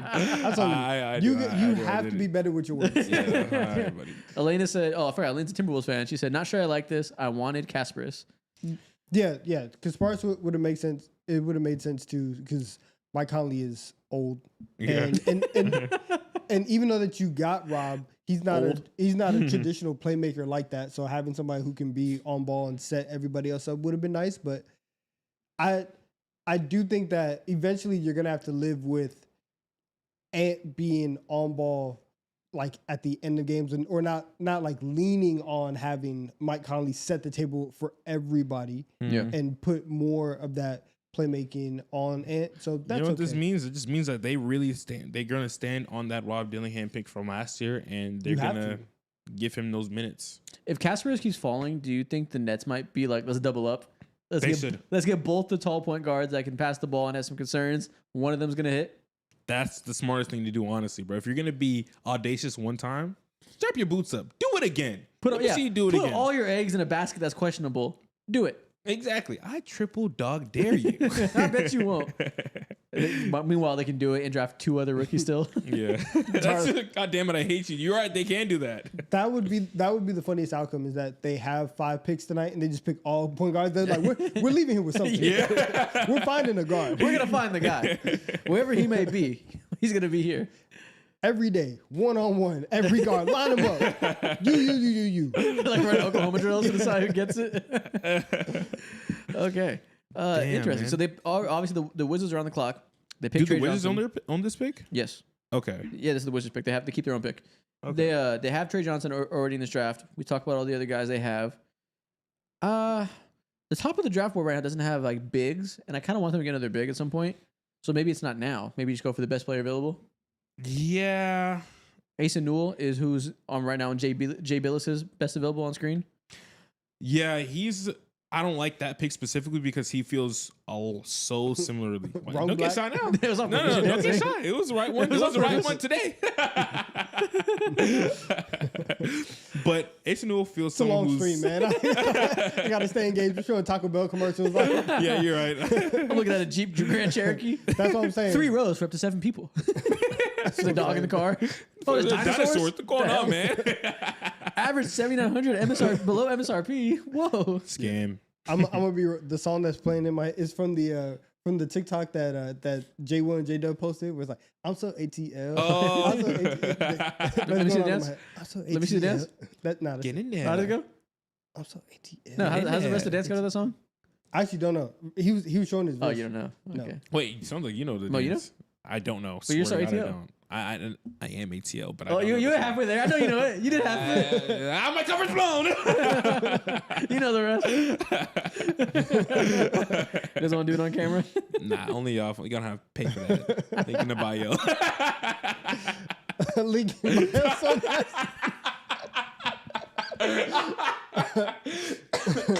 Link in bio. Oh man, they're spamming the nail emoji. That's hilarious. Oh, bro, that's funny. So, all right, man, we're in full on commercial mode right now. Who's on the clock? I forgot. I think you told me the. It's the Wizards. Oh, the Washington Wizards. Man, it's a long draft. That's what I'm saying. Bro, they dragging it 2 days, bro.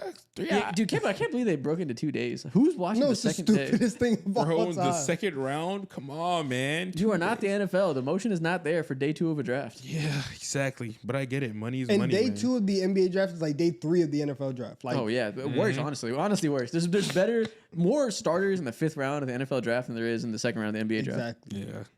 Okay.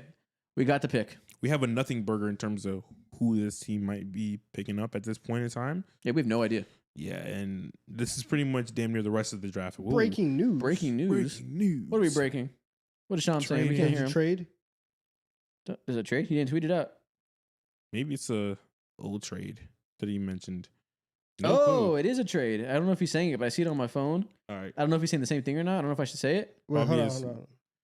Well, yeah, I guess we'll just talk to it, but what's happening? Okay, it's this pick, so it's not much of a spoiler. Washington is trading Walter Clayton Jr. at number 18 to Utah. Utah. We're leaving here with something. They need a bucket getter. And you know what? Shout out to them because they said, who is the oldest prospect that we can go get? Whose floor is the highest? And I do like this for Utah. They get new Jordan Clarkson? Yeah. Damn. Obviously, they're built very differently, very different there. But, off the dribble shooting point guards. Okay. Yeah, this is a solid pick for them. I'm not like it's a good super. pick. It's a good pick. He can really pull. He's a good role player to have. Like he has real shooting range, real quick trigger off the dribble threes. Like that's unique. And you already have these two big forwards. You have a big can run pick and roll. He can play off ball and on ball. Yeah, I like this fit. Honestly, I like his fit anywhere. Exactly. But like I like it there. Especially for a team like the Utah Jazz, like I like any prospect that they can go ahead and pick up who has some like redeemable traits. Or I said Twaits. Chat, let me see Twaits all over the chat. Spam it up. But some redeemable Twaits. And obviously, like Walter Clayton Jr. is that. They're showing Walter Clayton's football highlights. He's nasty. Bro, this is so. He told us he plays athlete, and he told us he stopped playing football because he got hit too hard one time and was like, nah. Which is mad real. That's facts. Oh, man. No, bro, I like this. They got themselves a dog, and look at all those tweets. And then you see one random date memo. What the hell? Our chats are ridiculous.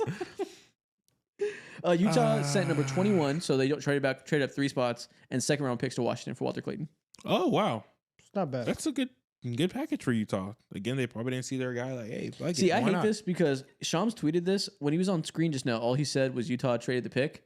I can't hear what he's saying, so I read the whole tweet, and in the tweet he spoiled the pick, but he's not spoiling it on TV. That's so annoying because I don't know what he's saying on TV. Yeah, that's why anytime and especially like before we started doing streams on draft night, I'm muting everybody.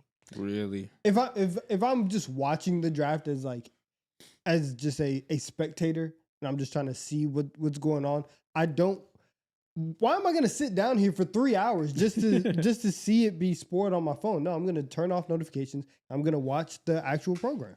Yeah, you're better than me. I just be on the phone, bro. Yeah, I just want to know everything fast. I don't care. Possible. Yeah, exactly. Yeah. I don't care about the spectacle of watching Adam Silver say it. Yeah. I feel just as much surprise and excitement when I see it pop up on my phone. Yeah, exactly. If that's the case, I'm gonna be outside the house whenever I do it. Let me know. I don't watch it on TV very often. So I'm with you. I don't care about the TV.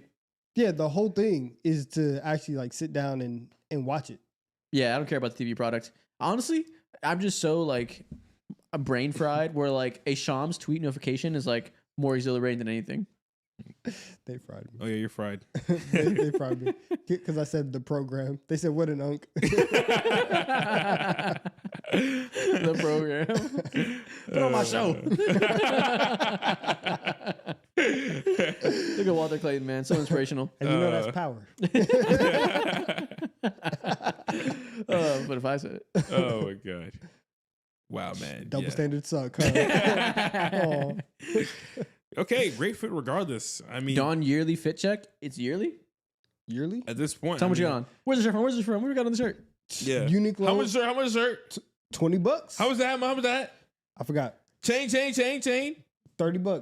All right, what's on your wrist? I got it at a street festival. All right, man. Wrist. Apple Watch. Okay, Apple what's Watch. on the ring? What's on the New ring? Gen. You know what I'm saying? I got money now. What's the pinky? Wedding ring. Wedding ring. All right. You know what I'm saying? Wife Right. bought it. All right. Reebok Originals. Got them at Ross. All right. You a safe spender. Nike socks? Nike socks. And what the pants? Zara. Linen. Ooh. Come on now.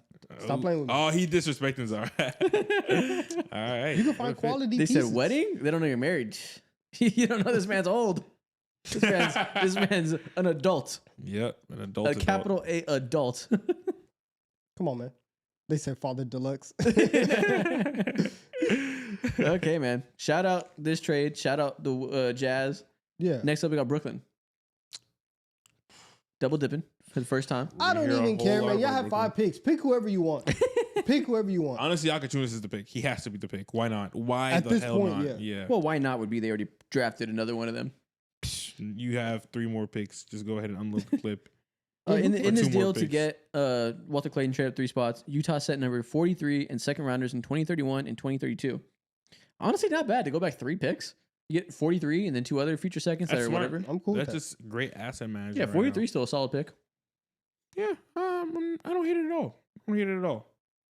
Honestly, if I was a Brooklyn Nets, I'd really. This baby got this fit on, man. This baby got Gucci on? Who is this? Is Walter Clayton's kid? Yeah, this is Walter Clayton's family right there. Is this his sister or his daughter? I think that's his. I have no idea. I'm not gonna speculate. Yeah, he has a yeah. I'm guessing daughter, but I don't know. Maybe. Whoopsies. Okay. All right. So would you?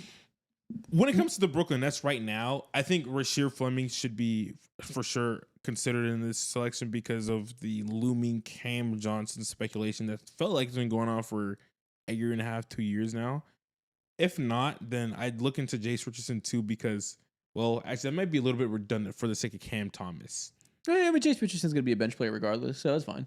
If that's the case, then I would look at someone like Jace Richardson because he would make Denham's life so much easier. Someone who's just a gunner and can get his bucket off, whether it be on or off the ball, and is such a talented 3-level scorer too. Yeah. Simon Baller said, "How old is Don?" 34.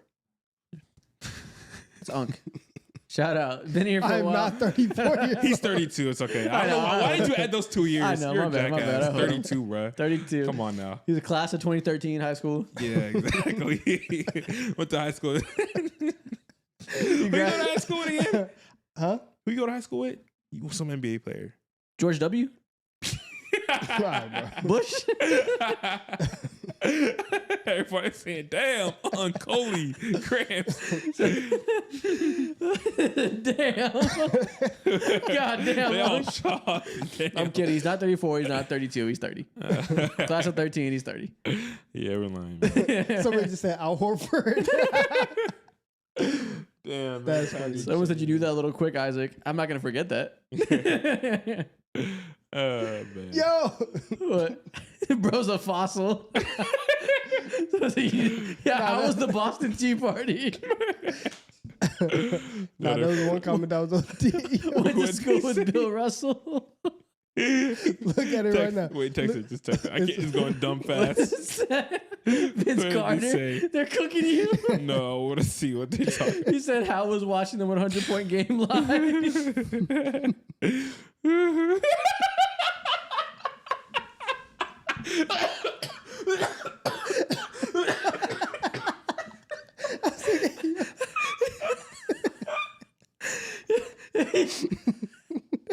Most dying.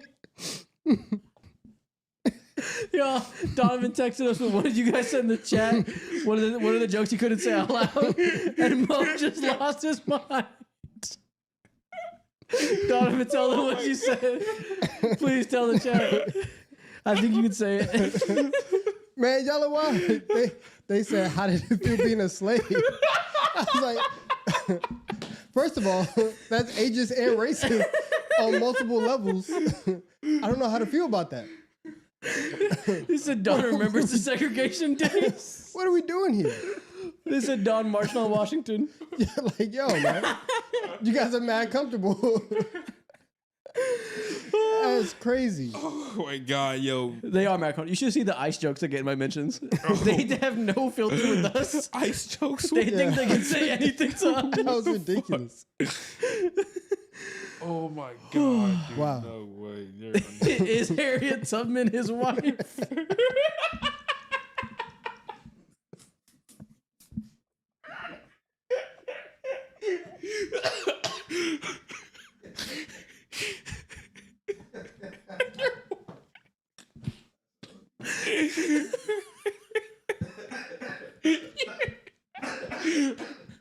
I can't breathe.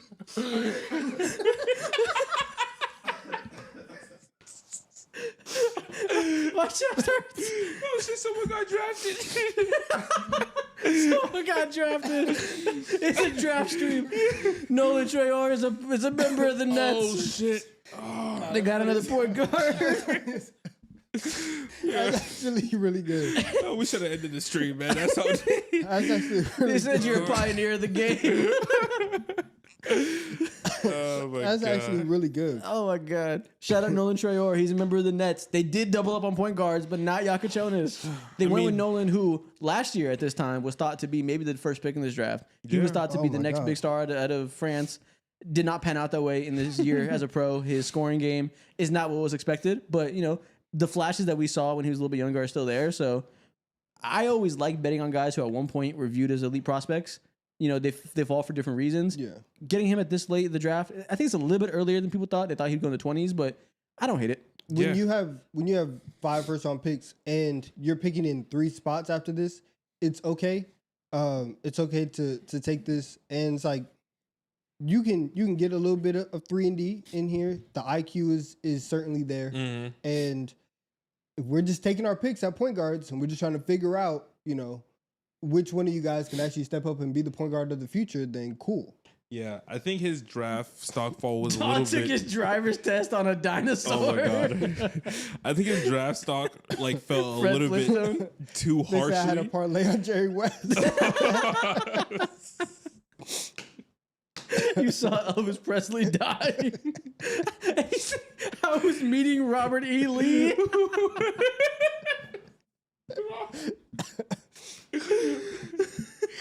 Oh man. One of the most interesting things about Nolan is seeing how he's been looked at from a comparison standpoint in the NBA. You voted for JFK. Oh my god. Yo, they just got mad French dudes? They do. Yeah. Oh wait, no, that's not them. I'm tripping. That's just the league in general. But The latest said, Donovan, what was it like when Lincoln got shot? Was the nation astraught? oh my All right, god. y'all, we gotta relax. Yeah, we're the let's- same let's age. lock in. Like all Let's of us lock are the in. same No, age. we're not. You're not me. You're big bro. Yeah, I'm the youngest in this. Come on now, let's relax. I am younger than you. Don't you ever say that again. He said that hurt more than Unk. Oh my god, man! All right, my face is starting to hurt from laughing. My eyes actually. hurt. Yeah, it's a little bit too much. We need to be serious, chat. What the fuck, man? Come on now, shit. Slave jokes and shit. Come on now. We gotta get serious. Talk about real questions. Yeah. Miami, Kasparus. Fuck it, sure. How do we feel? I don't care who Miami takes. I don't even know. Their identity is so in the air. Yeah, I don't know. exactly. They need everything and anything, bro. Yeah, I don't feel like- sure. Their bigs are set. They have Kello Ware and they have Bam. Those are going to be their starters. And you feel like those guys can be staggered. Their room is pretty solid there. And obviously they have Tyler Hero. Outside of that, they have a lot of tweener wings. We have Jovic. We have Jaime Jaquez. None of these guys are solidified in their spot in this rotation. So they could literally draft anything besides the center and I won't be shocked. Yeah. What did you just see? Just a lot. They said I still called the Knicks the Knickerbockers. They said George Washington owes me money. They said, let me guess, George Mikan is your goat. He said, bro, watch the alphabet get wrote. The alphabet get wrote. The Charlie Chaplin new movie going Fry crazy. your ass. Charlie Chaplin is insane. Oh my god. This as you're watching silent films. Oh fuck. You okay. helped build the pyramids. Oh my god. Oh my god. I gotta stop smiling so much, man. Bro, my face is starting to hurt right now, man. Oh. All right, who do you want on the Miami Heat? Talent. I'm either going Kasparus. I feel like at this point you could also get Asa Noel. Kasparus would next to Tyler Hero would move me. That feels like a nice combination of talents in the backcourt.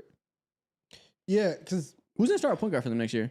They were trying to force feed Davion Mitchell minutes and give him a real opportunity. Yeah, they're and probably that ain't working out. he had an 8-minute stretch where it was like, hey, Davion is out here. I know.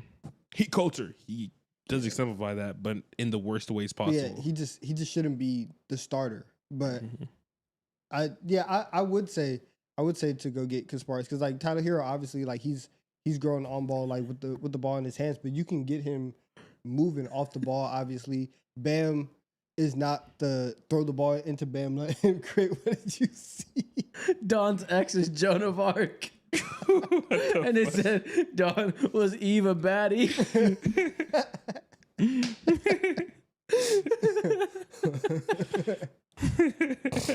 You guys are getting it. Bro saw Cy Young. The deep cut olds they think about are hilarious. They're like, yo, you went to dinner with James Madison. Just those random old people. Oh, okay. They said I discovered double digit. Y'all give me a headache. All right, dude. Just stop, please. Double-digit numbers. We gotta. I feel like with the younger people now, these old jokes is like our version of Yo Mama jokes when we were young. They have like I know they're not thinking it's the first time. Old jokes are a thing now that we didn't grow up making unk jokes, and they have these gems, and I'm jealous. Right, Don discovered fire. The pick is in for the Miami Heat. Where are we Here we going? go. Please. Miami Heat. Let's build an identity, pick by pick. Let's find the next Kello Ware. Who are we taking?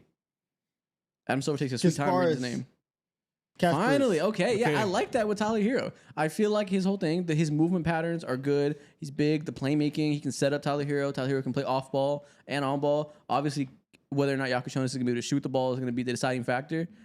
From three, whether or not he can space consistently. But I like this as a duo with the backcourt. It's a large backcourt that has some versatility on and off ball. Yeah, I agree. And they have a natural table setter. They don't have to rely on Tyler Hero being the main creator on and off the ball for all the guys on their starting lineup. So this is a great pick, one of the better picks in this draft. Naturally, this is a great value pick for them.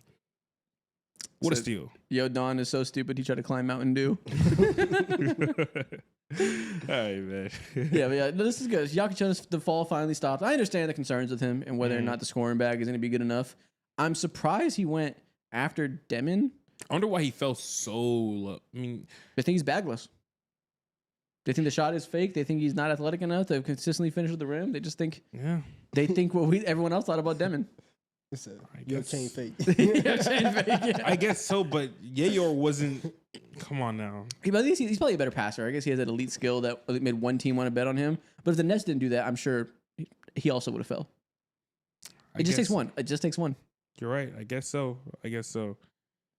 Man. But 6'4", 6'4" at the point guard position is nice. I thought he was a little bigger than that. He's listed 6'4". Yeah. He feels okay. Yeah, if he's 6'4", then okay. But that means with shoes on, he's 6'5". Oh, there you go. 6'5.5" for being real. Bam Adebayo Jr. is gonna benefit from this the most because I think he's gonna put Bam in the right direction in terms of getting easy buckets, hitting the pick and roll, hit him.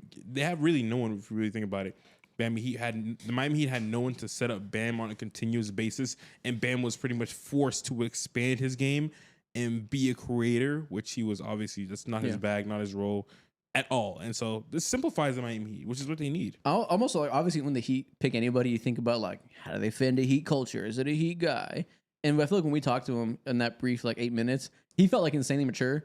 His answers were very measured, very thought out, and not in a scripted PR tested way like a lot of top picks. It was like I've thought a lot about my place as a player, how I want to develop, who I see myself as, what my strengths and weaknesses are. Interesting fit there.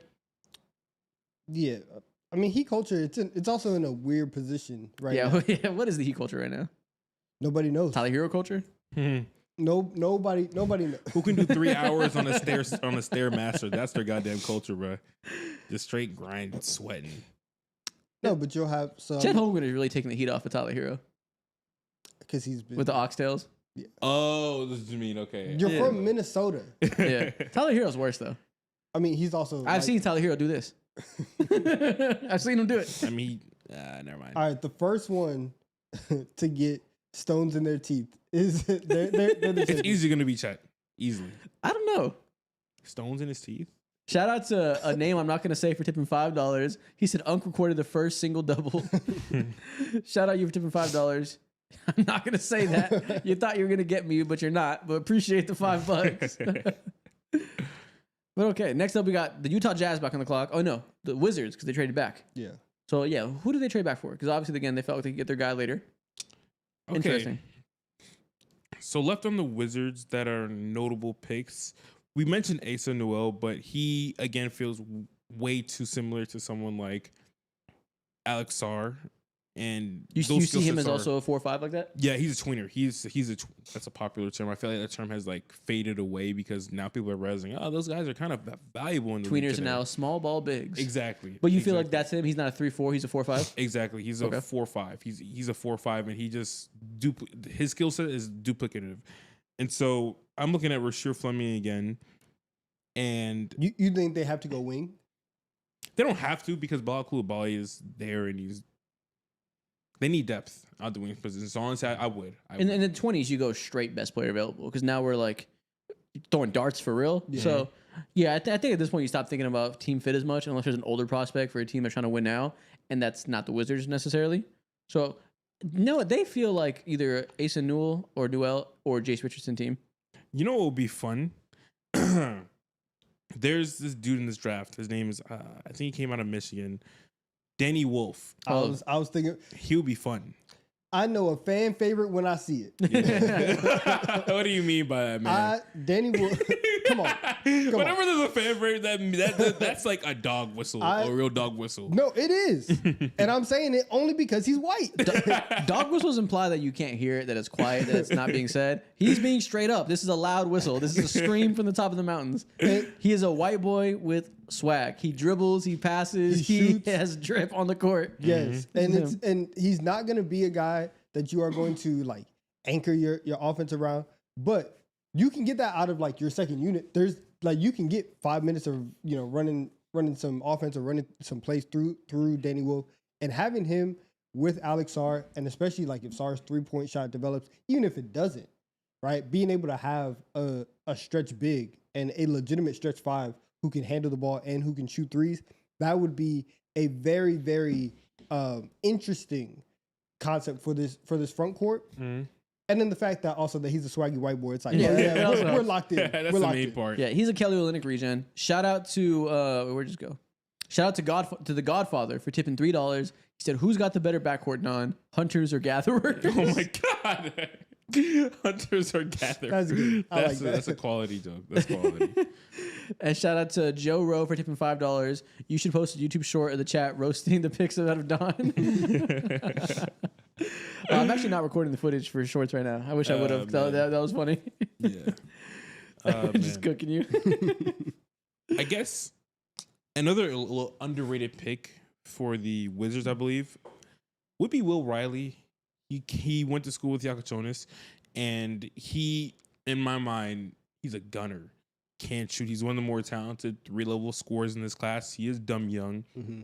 He was streaky coming out of Illinois as well. But when it comes to filling in certain gaps that sometimes Bilal Coulibaly can look choppy on offense, Alex Sarr sure as hell can look choppy on offense, he could be a pick as well.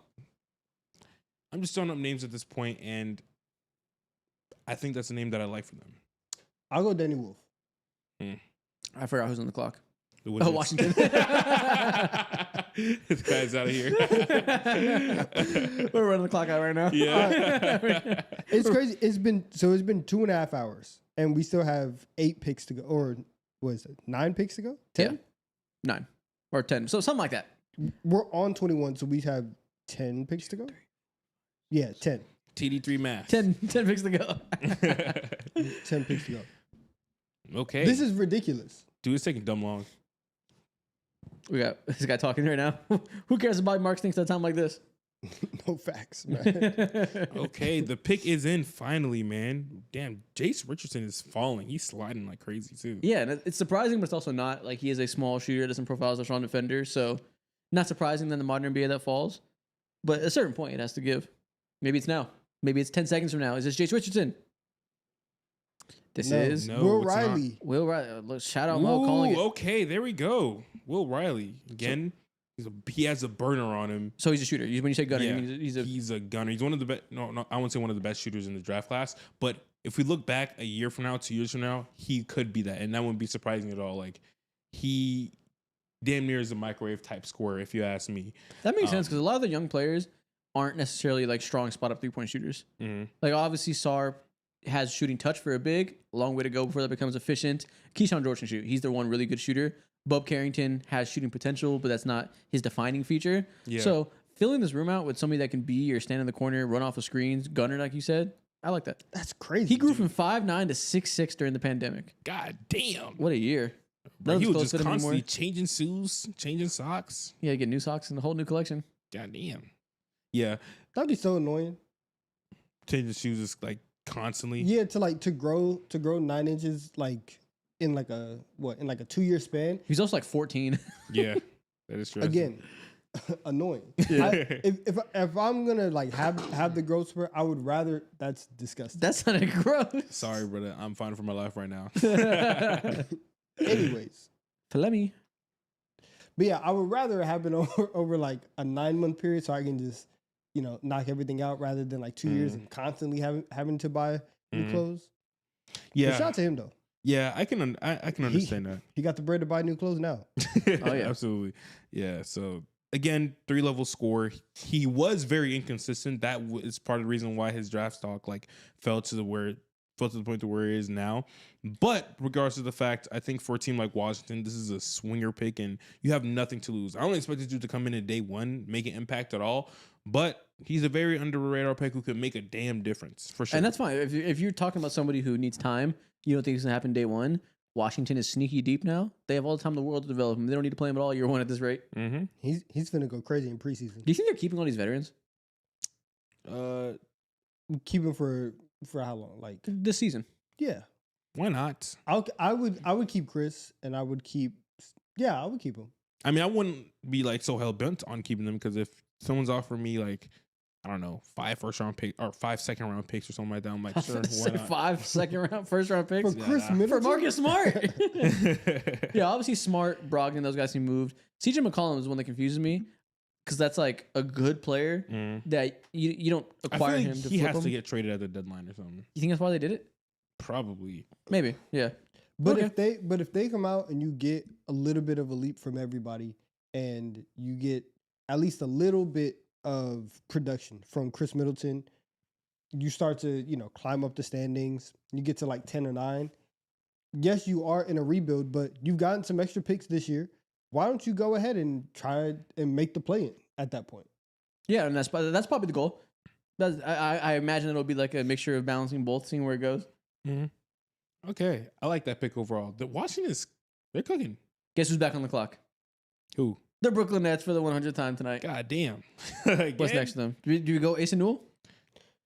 Now let's go Rasheed Fleming here. Yeah, I think they need to go a little bit bigger now. Ooh, Denny Villeneuve is in a direct next James Bond film. Brother, what are we talking about right now? That is fire. That is dope as fuck. It's not my bag. You seen Dune? Yes, I have. The guy that made Dune is in a direct James Bond.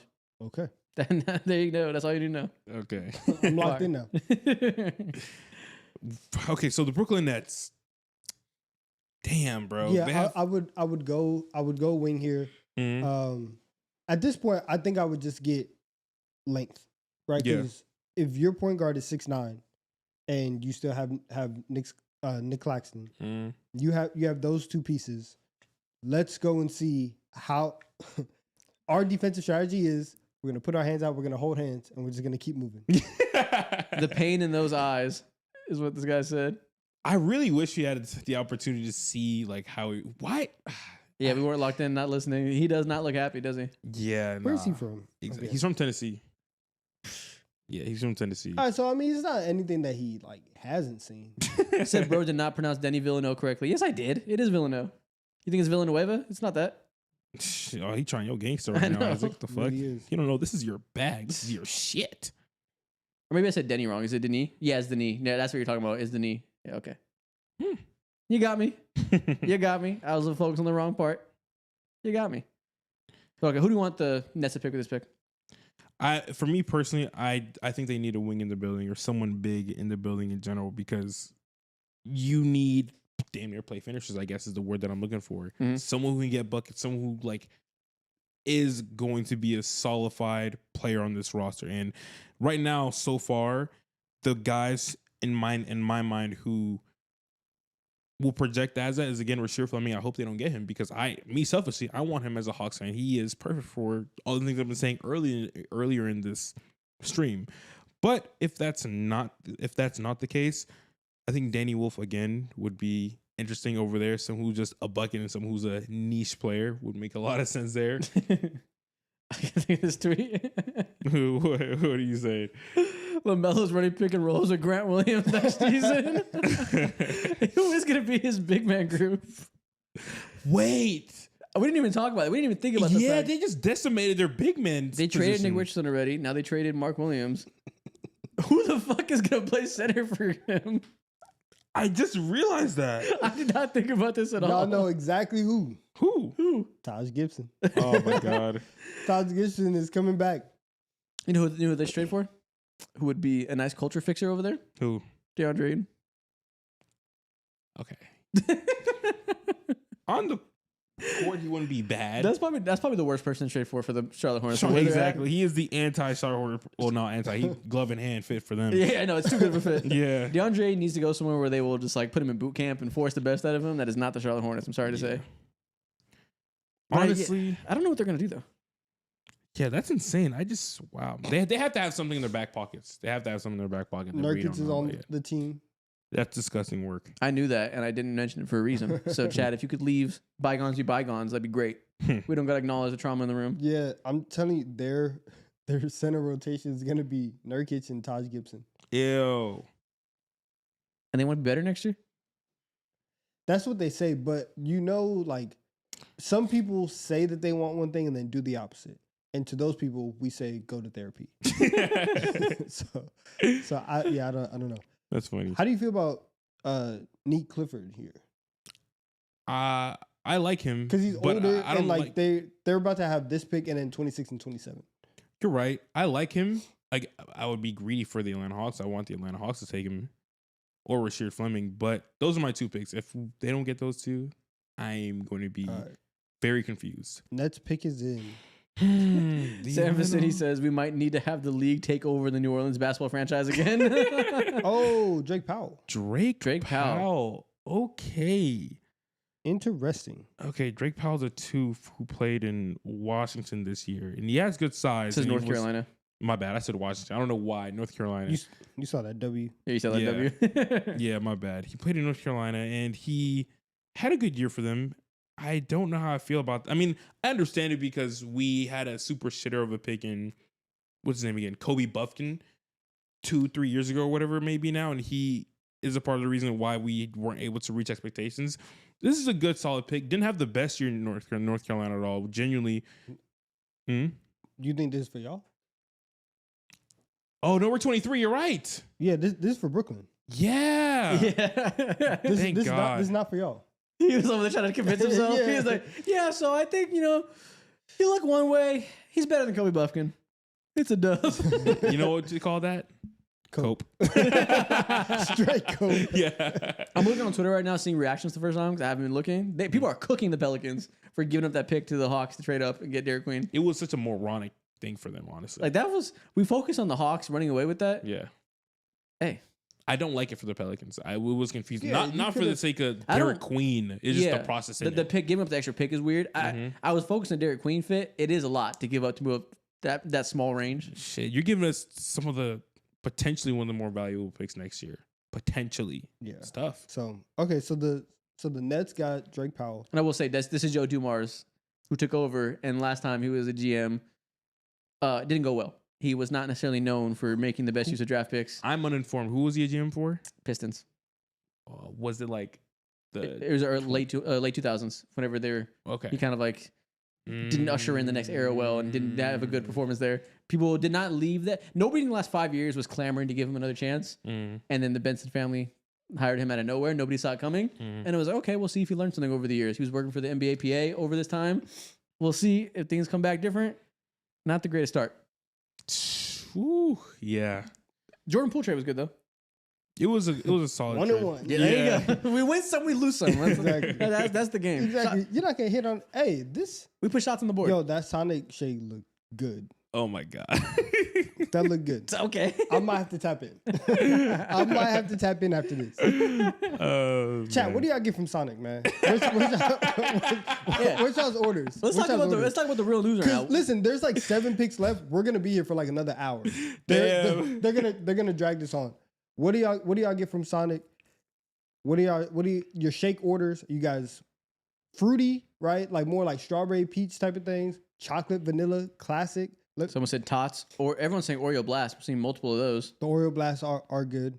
I haven't seen a Sonic in forever. There was one by my parents' house in Texas. Yeah, some all over Texas. I didn't see him in LA, and I haven't seen him in Chicago since he moved here. Are there any up here? I don't know. Yeah. He has headphones on. Yeah, he can't hear us. So Elena said, "Who goes to Sonic?" Not me. I don't know why Donovan started this conversation, but Because apparently the some Sonic people do. commercial popped up. And I didn't good. see that, and I didn't want more Sonic information. I ain't gonna lie, it did look tasty.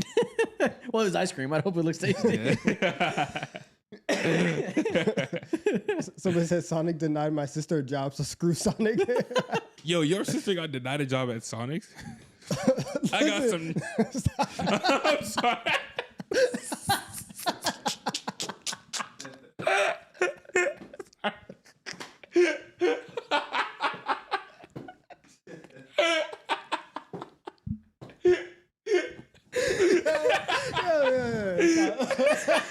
He said, "I hate telling good people. I hate telling good people bad news." But goddamn.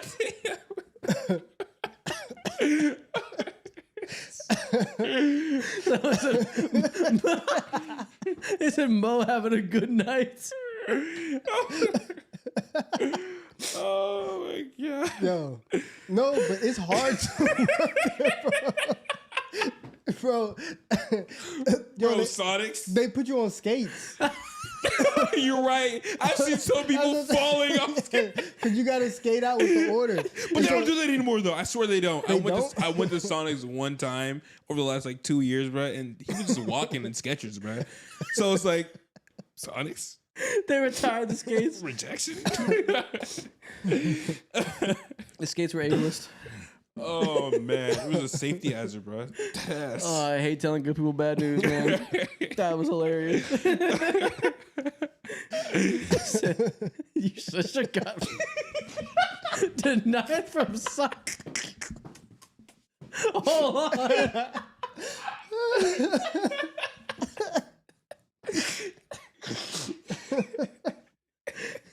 Y'all be sharing too much information, man. I'll say that. This guy didn't. Your sister does not know that you got her cooked on I this would live be stream. pissed if I was your sister, man. I would God be so damn. mad. Oh, shit. Oh, man. Damn. He said, "Can draft night also be a roast from now on?" Man.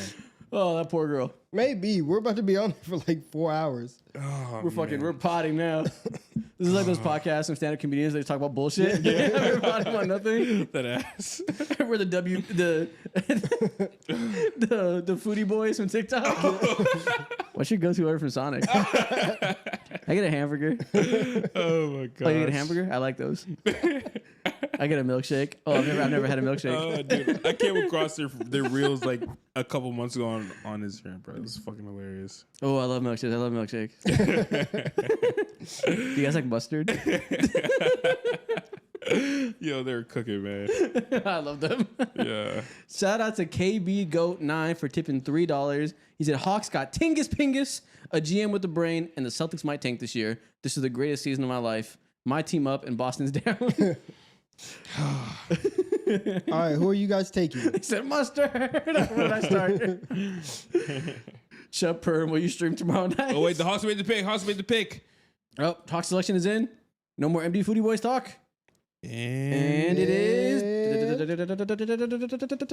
Say it, Adam. Damn. Come on. I think it's for sure Fleming. Oh, Ace and Newell. Ooh. You can't relive for nothing. I can't, bro. I am not a detective. Detective work There's is no not my R's in bag. his name. Yeah. You said something about Jalen Johnson insurance? Yeah. But Another wing? come on, man. I like it. We get more size. That's one thing that, again, cope. It's not the pick that I wanted, but You don't like this pick? You don't see the vision? I mean, it is late in the draft. it's not a bad pick. It's a ceiling pick. I don't hate it. Again, it's a ceiling pick. Well, that picture of him as a kid looks exactly the same. Yeah, it does. It's not a bad pick. It's not a bad pick at all. He does give me a lot of like Jalen Johnson insurance. I don't think he's nearly like he doesn't project nearly as a player of a caliber, but he can do some interesting things as a big man when it comes to pushing the place, playing perimeter defense. Weirdly enough, at a really good level as a big. So I like him. He's your modern day big. Yeah, his shot super mobile. His shot he didn't shoot well, but the shot didn't look bad. Like the mechanics felt kind of fluid, and so I mean that's a plus, I guess. Like just a nice thing to see if you're trying to find a big who can eventually shoot the three or be a threat from outside. I don't think you can ever go wrong adding a mobile big that can play the 4 and be a versatile defender, especially when you add Porzingis. You already have Okongwu who can play that at the 5 and be mobile. When you have the minutes out there and you have KP, who is, I think, a valuable defender for his size, but obviously mobility is not the defining trait of his defensive skill set. Having a wing like that can, as a rookie, hopefully fit in those lineups and play with KP.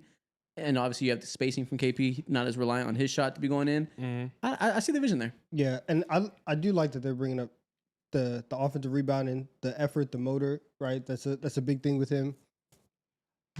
Big motor guy right here. Big motor guy. big motor guy. Yeah. If you try hard, I like that. Yeah, I agree with you.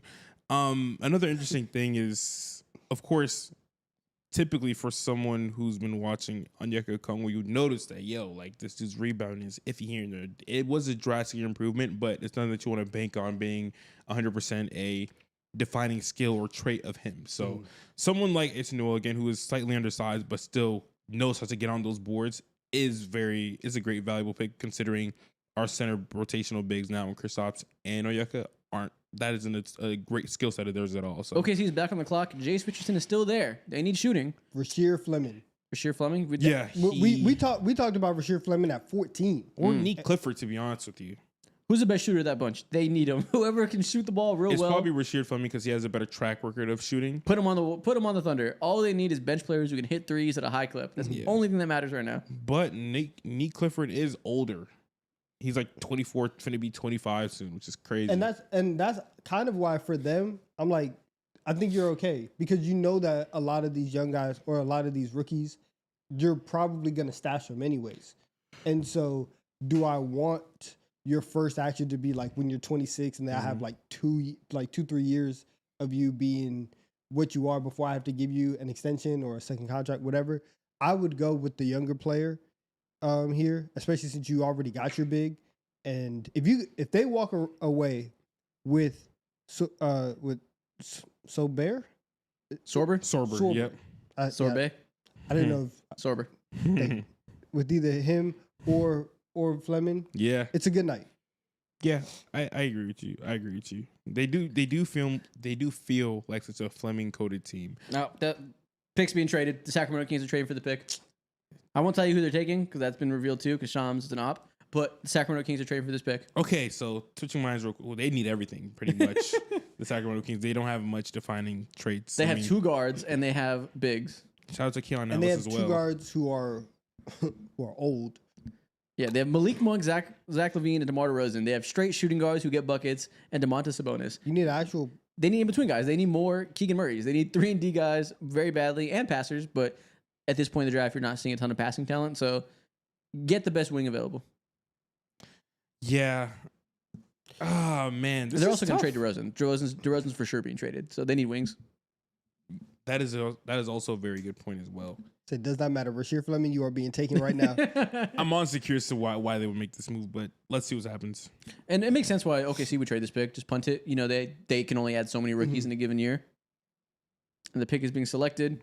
It is, drumroll please. And if they don't like the guy, then cool. Pick is, drumroll please.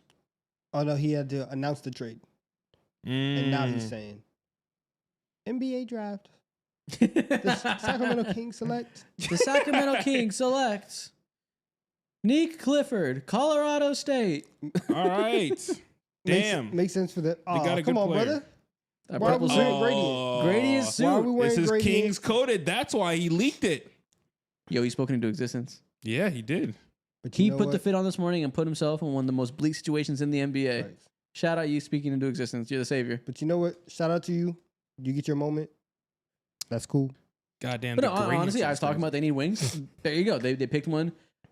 Assuming they trade DeRozan, that's going to be happening. You're going to go back to a team that has Malik Monk, has Zach LaVine, has Keegan Murray, has Domantas Sabonis. Nothing else is set in stone. So the most 3-and-D guys you can get them. Yeah. What are you guys talking about? One of the interesting facts about him, or the things that you should know. The first slide was he attended Kobe Bryant basketball camp when he was a kid. It's great. Nice. He got a picture with Kobe. Exactly.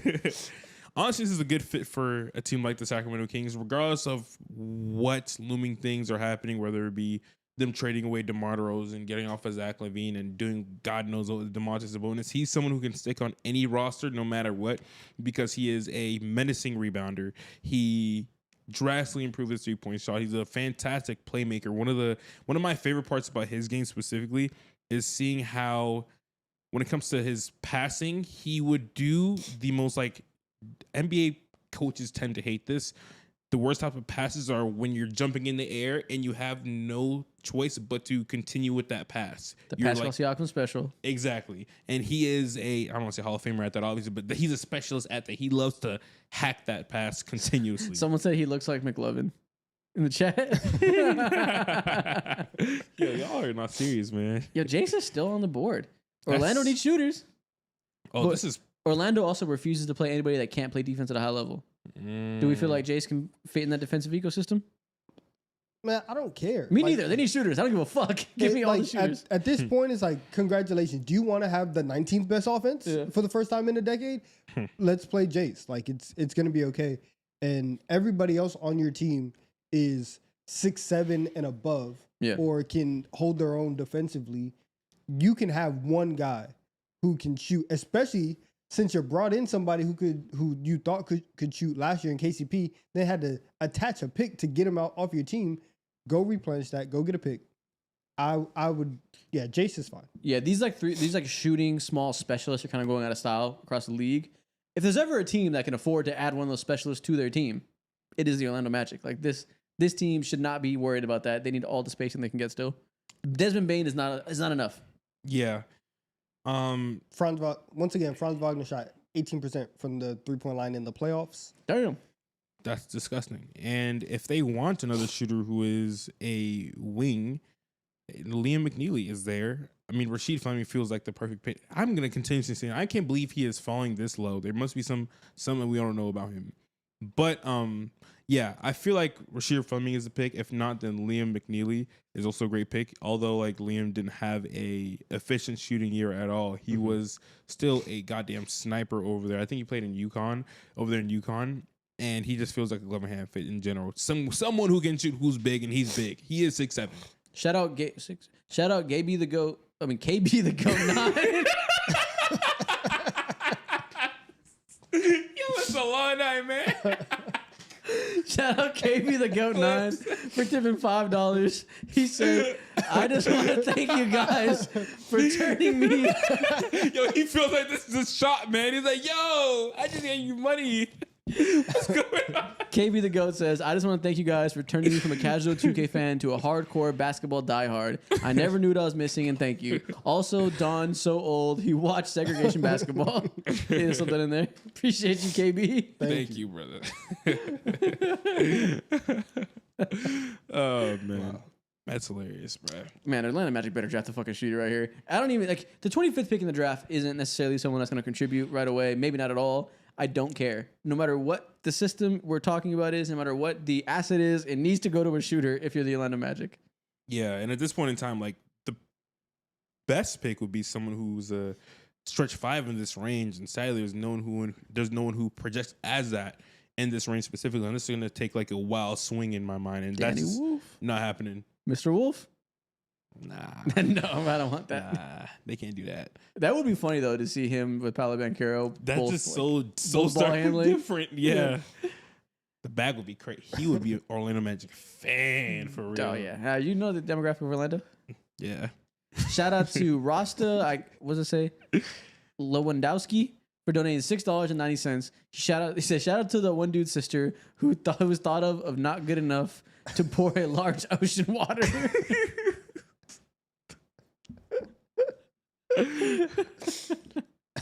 You ever had ocean water? No, I don't think so. I think it's like Sprite and Blue Powerade combined. Then I have had it. I just didn't know it was called that. I think it's ocean water, or is it Mountain Dew? It's some soda with Blue Powerade, I think. Shout out to Jace Richardson. Wow. There we go. Finally, Spacers. We got him off the board. Let's go. All right. Makes complete sense. I think their philosophy is like they have enough room for specifically 1 6-foot guard every single year who can shoot. Cole Anthony was the guy for several years now. flopped, obviously. And this guy here has the opportunity to go ahead and do the same. He has the opportunity to do what Cole Anthony could not do, which is shoot, attack the rim, and also fight really hard on defense. And honestly, I'm in love with his potential there, and I think he genuinely can do. He fits perfectly when it comes to having a level of explosion that Jalen Suggs and Desmond Bane don't have on offense, and juice when it comes to their ability to create. I feel like you make a good point. Maybe they do have like a reverse quota where they said we can deal with one small on our team. Yeah. Cole's gone. We can do this now. Like, you might be right. They really do only have room for one small in their rotation. Yeah. Facts. The door was open. Someone had to come in and take it. Yeah, exactly. This is a great value pick. Shout out them. Who's next on the clock? Brooklyn is back up again, like always. For the next 2 picks. Damn, Brooklyn. All right, so they're saying that ocean water is Sprite with coconut water. Or with coconut flavor. That might be gas. Wait, is there also Powerade, or I make that up? Oh, you know what I'm thinking about? I'm thinking about a Baja Blast. Oh. That's what I'm thinking about. Wrong one. Oh, that's Mountain Dew. Yeah, it's Mountain Dew and Powerade, right? I don't know. I don't think I've ever had a Baja Blast. I think they made it its own flavor now, but I think it was originally a mix. But now they make it its own thing. Okay. I think I've also like had it like once in my life. I'm talking to my ass. I had a Baja Blast literally like last month at Taco Bell in New York. That's crazy. I just got the Baja Blast. I ain't eat chalupas there. Shout out to Stamp Claus for donating $11.63. Yo, let's pull up. He said, "Hey, can I get a double Sonic Smasher, hold the onions, a soft pretzel twist, and a medium Dr. Pepper, please?" Yo, your sister's getting ran up on, man. This is bad. This is bad. Someone said I have zero ball knowledge about my drinks. Ooh, someone said Baja Blast is the most overrated drink of all time. Whoa. Ooh. Streets are not going to like that. Oh, someone said can't be. Mountain Dew is a Pepsi product. Powerade is Coke. Yes, I just don't know ball. They're on top of it. They know everything. They're soda drinkers. They keep leaders on them. All right. You know the subsidiaries? All right. Plate cleaners, where you at? I see you. Representing. So thought I'm having dementia over Baja Blast? It's not dementia. I'm just wrong. Dementia's crazy. Soda nerds. Yeah, I've never had a Baja Blast. Apparently that's surprising them. You guys really care about soda. Plate cleaners, where you at? Stretch your bellies, where you at? Jason Singh said, "I think the Lakers might be cooked, but at least Zoran won." Facts. At least he got something good in his life. Fridge protectors, where you at? They're hyping up chocolate milk. Hyping up chocolate milk. This is the discourse we have in the last 5 picks of the first round. Yeah. We're talking about drinks. This is the best time to be in this draft. We have one friend, chocolate milk connoisseur. That's crazy. Who is it? Benny. Oh. Yeah. Checks out. Checks out. Benny right now, like. Benny's really into chocolate. Yeah. He is the archetype for that. Really into chocolate. Yeah, I can tell. Screams it. A lady said Zoran the GOAT. W. Zoran? Mo definitely drinks True Moo. I wouldn't dare. Don't ever put that on my name again. Well, you don't like the True Moo allegations? No, fuck no. Why not? What's wrong with True Moo? Hell no. Nah. I was not a True Moo type kid. Hell no. I don't like chocolate milk like that either. Why not? I don't fuck with chocolate like that. Oh, I didn't know that. Yeah, nah. I don't like chocolate like that. I'm a bit. I like milk chocolate, mocha, caramel, but anything too chocolate is like, yeah. Like for like chocolate cake or like no cake too. What are we talking about? Cake too. I don't fuck with chocolate cake at all. Brownies, yes. Twin. Brownies, yes. Do you like brownies but not chocolate cake? It's two different things. Of course it is, but like they're similar. Like I feel how do you dislike one entirely? There's the only type of chocolate cake that I like is German chocolate cake. What the fuck? Yeah. That's special. That's good. Okay. That's good. But like just regular like chocolate sheet cake, not a fan of that. Brownies is like that for me. Ice cream. I'm not a massive chocolate ice cream guy. Chocolate cupcakes, out of all like the chocolate cake type of things, chocolate cupcakes are the worst. It's the same thing. No, it's not. I forgot you're like this. It's not. It's not. If it's in a small circle, fuck it. If it's in a slice, give me. The people who be making the cupcakes do it differently. I don't know what it is, but the chocolate cupcakes are just not good. Yeah, I'm not a fan. You like red velvet? You like red velvet cake? Love red velvet. Yeah, I know. Love red velvet. Whenever he found out it was just devil's food cake with red food coloring and different icing, he refused to accept it in his life because his whole perception of the world was thrown for a loop. First of all, because it tastes different, right? One tastes like chocolate, the other tastes like red. Tastes like red. What are you? So you're a real crowd eater, man. It's a different product. It's in all of us. One tastes like chocolate, one tastes like red. Oh man, the Don's a big bag. He's wrong about Red Velvet though. Oh man, Red Velvet is good, but so is Devil's Food Cake with cream cheese icing. So Elena said, "Well, it's going too fast now. Y'all are getting really engaged in this food conversation." So you guys are big bags too. Elena said, "Isaac, what are the best chips and what are they? Potato chips. I like the for potato chips specifically." The flaming hot cheddar sour cream. Of course, you like flaming hot. Naturally. targeted. No, but I've never had those. I do want to try those. What's your favorite Kool-Aid flavor?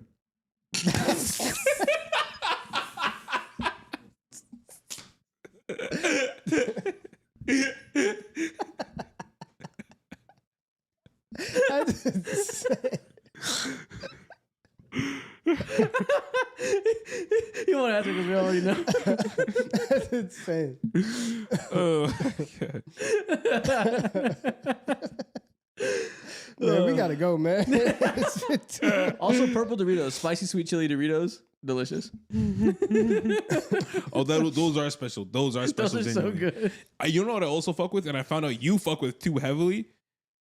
I think we were in Cancun and we shared a bag of munchies and we tore it. The munchies are good. Flaming hot munchies. I have a picture of you on my phone just fucking gobbling them down. Why like, do you have a picture? Because I bought it and you were eating all my food. I was like, damn, bitch, what's going on, man? It's like $2. You don't got $2, man? It's right there.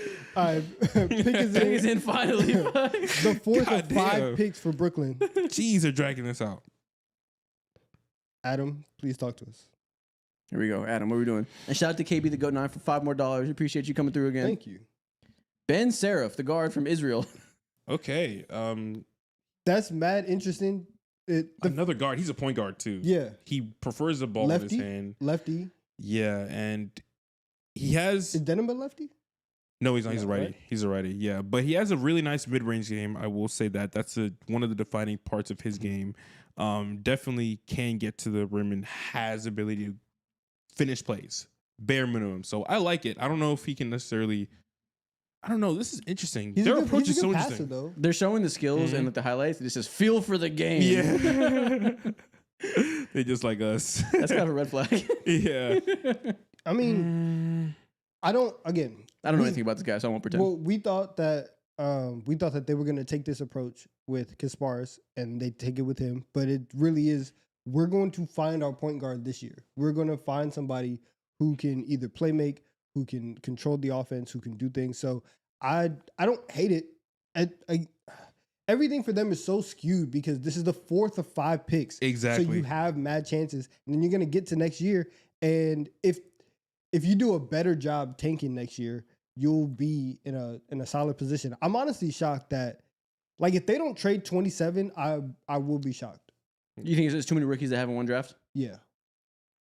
I think I'm shocked that, like, obviously you got another pick. 5 rookies is so deep. Yeah, like you got a pick yesterday, and so it's only been 24 hours, but everybody's on the phone at all times during this time. So the fact that they didn't move off of one of these picks to go get more value and pick up an extra pick for next year's draft, I am kind of surprised that they liked this draft and the value at this point of the night so much that they didn't make a move like that.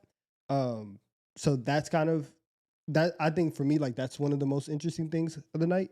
But they're over here clapping like they don't have another pick. Like, no.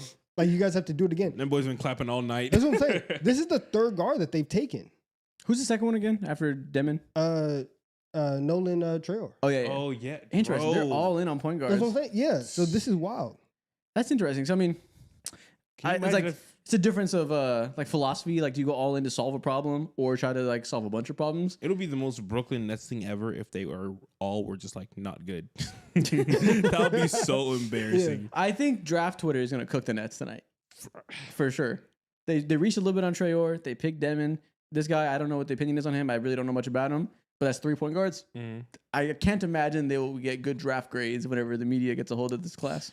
Yeah. Now, that doesn't mean they for sure didn't do well. I don't know. But I wish it was more all around. Like, if they're going to pick a guy, okay, I need not Liam McNeely, definitely not him. But, again, Rasheer Fleming, he's fallen so much. And I think he's a player that you would specifically like, too, Isaac, in terms of your general approach to the game in terms of philosophy and stuff. So yeah, and they haven't, and they picked Drake Powell at 22. So another guard. Yeah, so they really haven't done anything in the front court with any wings, any bigs. Cam Johnson, you're staying put. You're here to stay. They're finding all the guards that fit with you. All the guards that fit with Nick Claxton. 27. This feels like it has to be at least a forward. Strange draft for a team that like we were very excited for their class, and I gotta like sit back and we're reacting to the moment. I gotta sit back and look at everything and really like digest it. But you're not like, whoa, the Nets are going crazy. Yeah, it does how not does feel this good. work, though? It doesn't feel good. What do you mean? When you have 3 rookie point guards, go out there and hoop. Everybody get it. Everybody prove their worth. Like I remember, I used to do this on 2K when you're rebuilding, or like on any type of like dynasty type of thing where you just take all of like from one position and you just go like that. This feels off.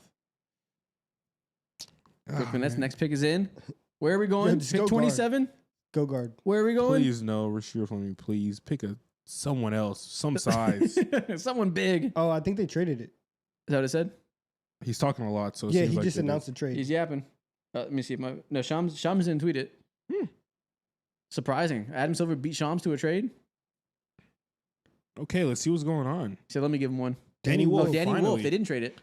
He looked so upset earlier on camera, as if like he's like, damn, bro, I got invited to the green room. No one invited me. No one drafted me. Sick to his stomach, but sick to my stomach, fam. Good pick, I guess. I don't know. It's not a point guard, and obviously he's an interesting talent that could go a lot of way, right? I feel like he's one of the higher variance players that if these ball handling, shooting, finishing skill sets from the size of a player hit, obviously a very good player, but clearly comes with limitations. It's hard to even give someone the opportunity to use those skill sets when you're a player of this caliber. So will he be able to do the role player stuff, to be able to get on the court, to earn the chances to put the ball in his hands? We'll see.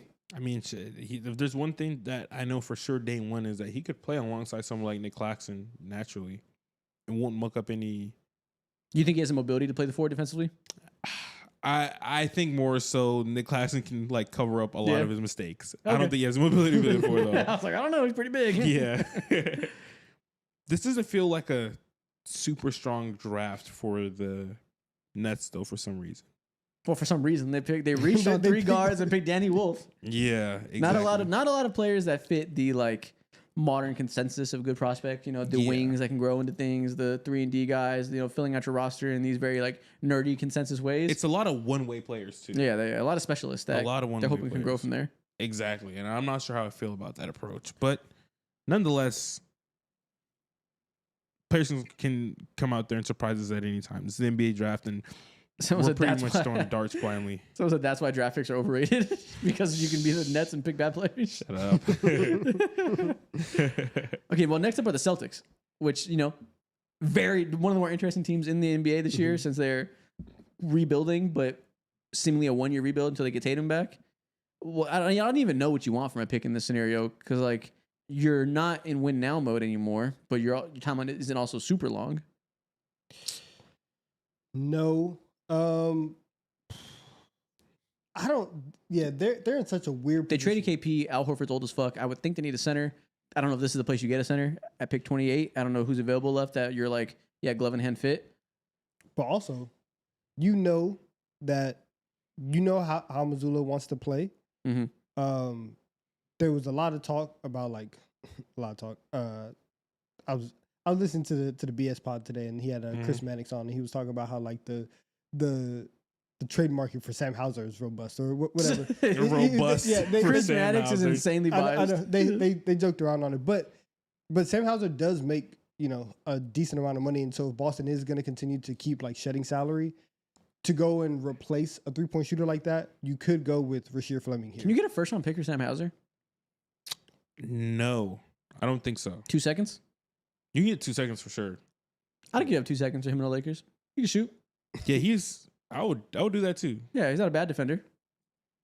I definitely would do that too for sure. Yeah. So yeah, I would go Fleming here, and then that way you could replenish that. You still get a guy who can shoot, and then whenever Tatum comes back, you still have the baseline of your offensive philosophy and have somebody who could fit in there.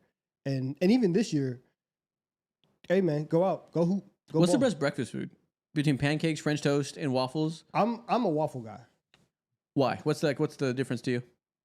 What puts waffles over the edge in the conversation? I like the crispiness on the outside of waffles. Like when they're really, really good, it's cool. I grew up not really liking French toast. However, okay. I learned as I got older and started getting French toast at other places. When you make French toast with brioche bread, Of course. we weren't like We're brioche types of guys? yeah, my dad's not a brioche type of guy. Not a brioche household. I get Would it. you just use like white bread, like sandwich bread? Yeah, just regular like You know. need the thickness to it to soak up the egg, but not get too soggy. And that's what I learned as I got older. So the first time I had French toast in a restaurant, I was like, whoa, now. Yeah. This is different. Like I see the ceiling of French toast. The ceiling of French toast is the best by far, but you can't have French toast every day. Fun fact: I've only had French toast like twice in my life. That's insane. Maybe 3 times. I Actually. love French toast. It's good. It's good. So still personally, I think I would go waffle. I like blueberry waffles. Right? I like that. They're in the chat saying you like blue waffles right now. Come on, man. Come on. They really were. Like, Hugo Gonzalez. I didn't make that up. Oh man. Tell me about Hugo. Someone said do a poll. I would like to do a poll, but currently my YouTube dashboard is glitched out and I can't do polls right now. So I wish, but spam it up. Which one do you guys like the most between waffles, pancakes, and French toast? Oh my god, I'm crying, man. Hugo Gonzalez, interesting wing. A couple defining traits about him is defense is one of his biggest strong suits, but also when it comes to thinking about him too, his shot is a huge question mark, and that's the biggest swing factor when it comes to his game.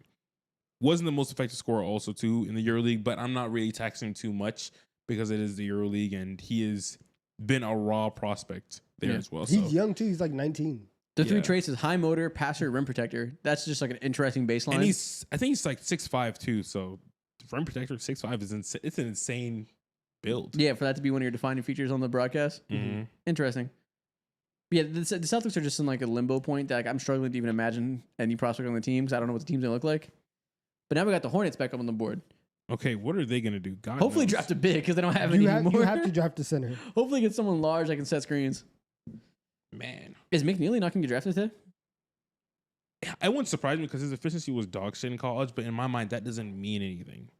I mean, it means something. Yeah, it's not a death note though. Yeah, exactly. I agree with you. That's exactly what I was trying to say.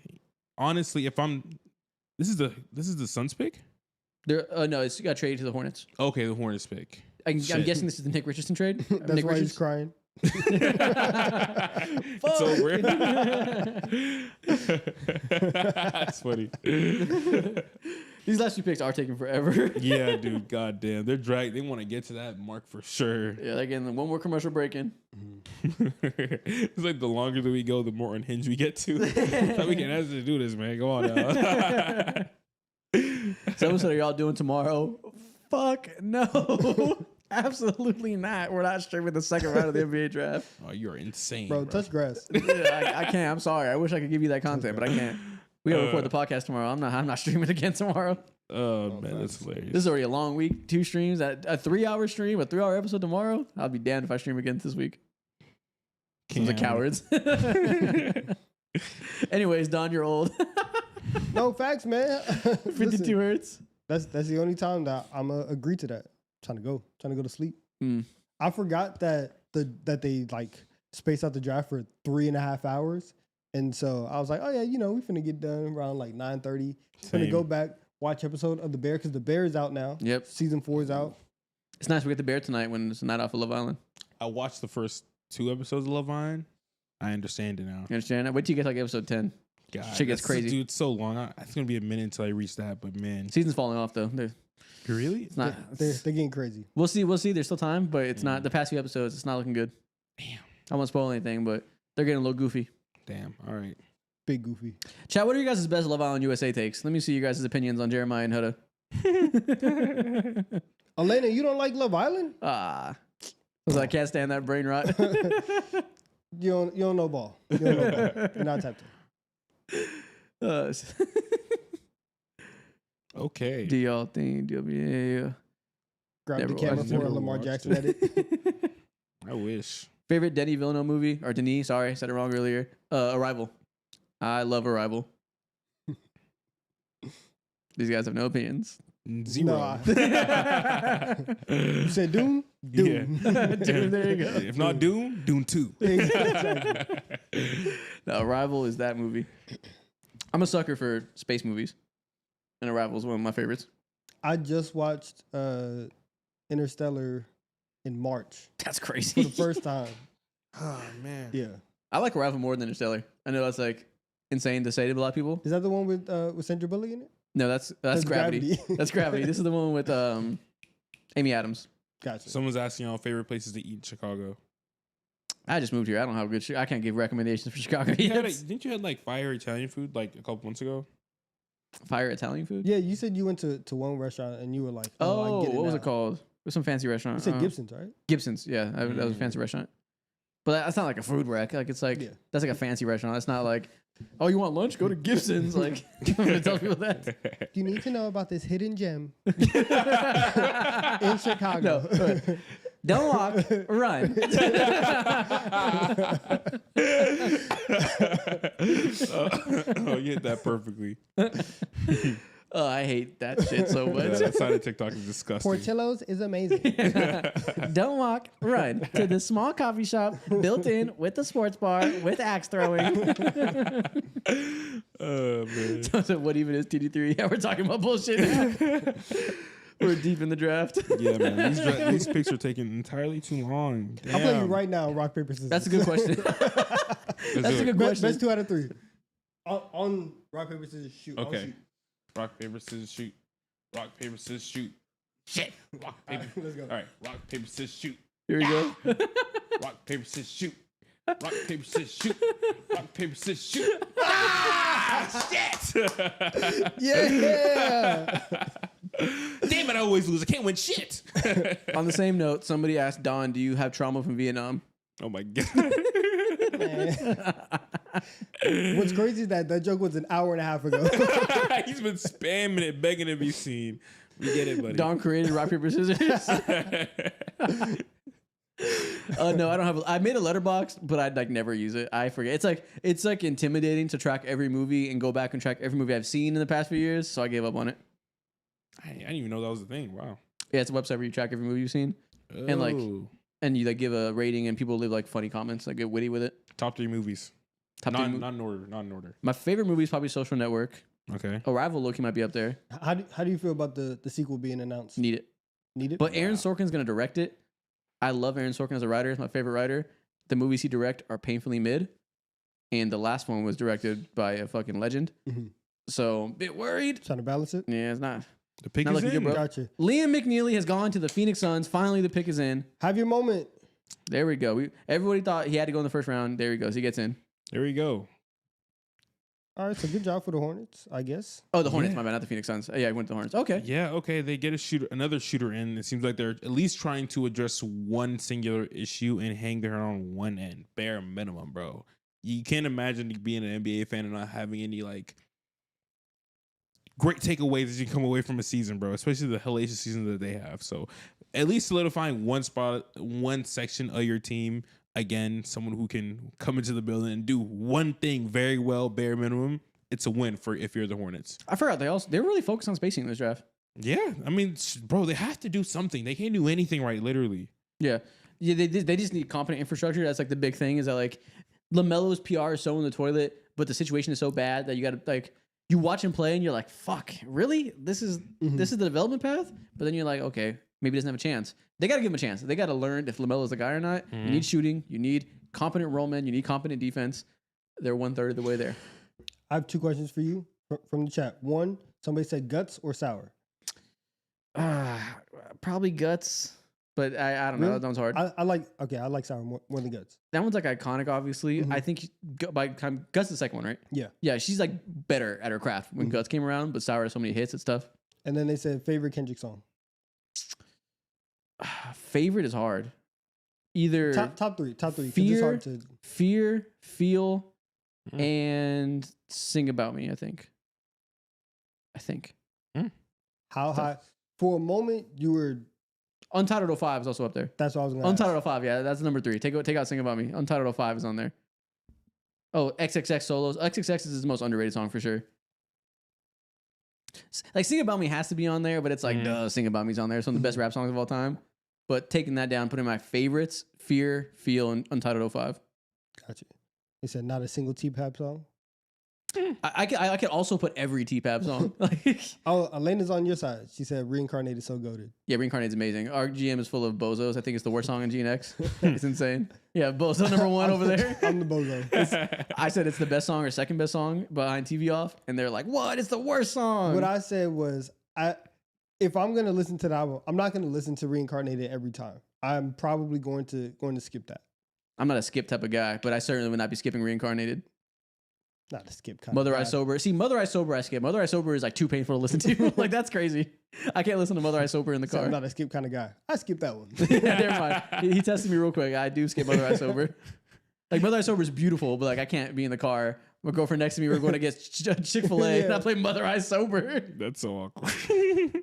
Now I can play like You maybe. And that's it's also crazy. But You is one of the best songs ever made, so I can like maybe allow it.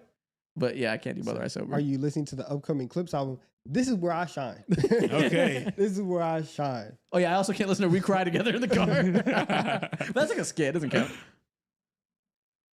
Oh my goodness. Please announce the next pick. The TP right. We Cry Together. This is the last pick, bro. Home. We're 3 hours in. Whew. Oh, Count Me Out is also in my top 10 favorite Kendrick songs. Count Me Out top is amazing. 10?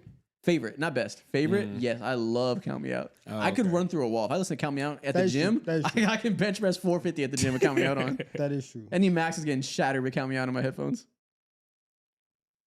From draft to music. Yeah, just keep asking music questions, man. I don't even care about who gets picked the 30th. We just started listening to every Kendrick song ever. Are you going to see Kendrick live? We actually just went to the Kendrick concert in Chicago a couple weeks ago. Donovan was there too. It was great. You know, it's funny. They played Reincarnated. He performed it. And I looked at you. I was like, how dare you hate this song? And you were like, I don't know. Mind you, I mean, the crowd was just like, nice. Reincarnated. Last pick. What do you want from the Clippers? Obviously, we're just completely ignored them. We're talking about bullshit now. I know. What do we want from the Clippers? What do we want to see them get? Because obviously they are a very win-now roster with no real young core at all. Honestly, this is a flyer. Whoever gets picked probably isn't playing like that. Yeah. I would take... I'm saying his name again, Rasheer Fleming. I don't understand why he's still on the board. There has to be some injury issues or something with medicals that ain't check out or whatever. I feel like a lot of times when you see that type of stuff happen, the last pick in the draft, they pick those guys that fall. Mm-hmm. Like they pick the name. It's like, well, if he's here, you see that a lot of them like pick 30. Yeah. Yeah, it would either be him or whoever they feel is like the best athlete to them. just go. So someone said, what's your favorite DaBaby song? Man, that first album, what was it with the blue cover? Was it Baby on Baby? That album was so good. I thought he was going to be like legitimately really good for a long time. I was like, damn, we finally got another star. Immediate fall off. But like, let me go pull that album. What is was it? it immediate? I thought he had like pretty much a year, 2 year run. No, Baby on Baby came out and then Kirk came out and it was immediately disappointment. Yeah, this album is so good. The intro, Taking It Out, was fire. Tupac was good. The whole album's really good. And I've never said that again about the DaBaby song after that album. All right, Kendrick Perkins. Walker, Texas Ranger. The pick is in. Let's get to it. All right. They're going to make us wait 5 minutes. Was it T-Pab or Good Kid, Mad City? To Pimp a Butterfly is better. But you're also talking to the guy that thinks that's the best album of all time. So, a little biased. Best rap album of all time? Yeah, man. Not well versed in 60s soul albums that are like up there. I don't know. But rap album, yeah. Brother, are they going to announce the pick? Eventually. Tell us about the Clippers' future, man. Holy shit. Someone said free Doo-Wop Reith. He really does need to get freed. Send him to a team that's going to play him. He actually is good. That is actually shocking, too. I haven't mentioned his name once. Yeah, I completely forgot about him. All right, what else do we have? Damn, they were taking forever to announce this. That's what I'm saying. We're not going to hear. I'm just reading the chat at this point. We're not even caring about the Clippers. Who's y'all's favorite rapper? I'm a Jay-Z guy. Take a guess by this conversation who my favorite rapper is. Take a wild guess. Does Don's dad hate new rap? Good question. That's a great question. Some of it, yeah, like if you play him like some drill music, he's not gonna like it. But like, yeah. I don't know, like he likes Kendrick a lot. Does he like Finito? I don't think he's ever heard of it. I would love to see his reaction to Finito. That would be the funniest reaction I've ever seen. It's off of me, man. I don't He's want to hear very this. much They're about to in blow line. New Jersey up. What? What the hell? Finally, last pick. The Clippers pick is in. Uh-oh. The final pick. Yeah, Adam's smiling too because he knows he's done with this. Elena, the favorite concert I've been to is either the Igor tour or the Mr. Morale tour. All right, they right. took the center from Penn State.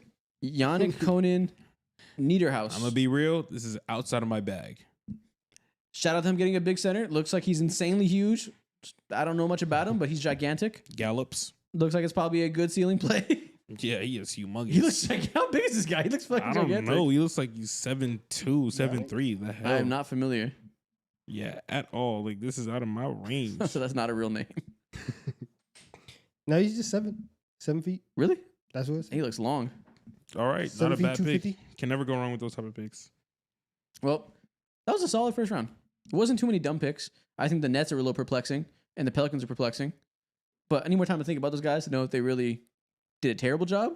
I don't feel like there was a lot of sells like the T. Johnson Salon pick or anything that insane. No, No. the worst pick is probably, and unfortunately, because I like Derek Queen, but it's probably the Pelicans trading up. Because you go get get 2 Queen. picks for him. Like Yeah.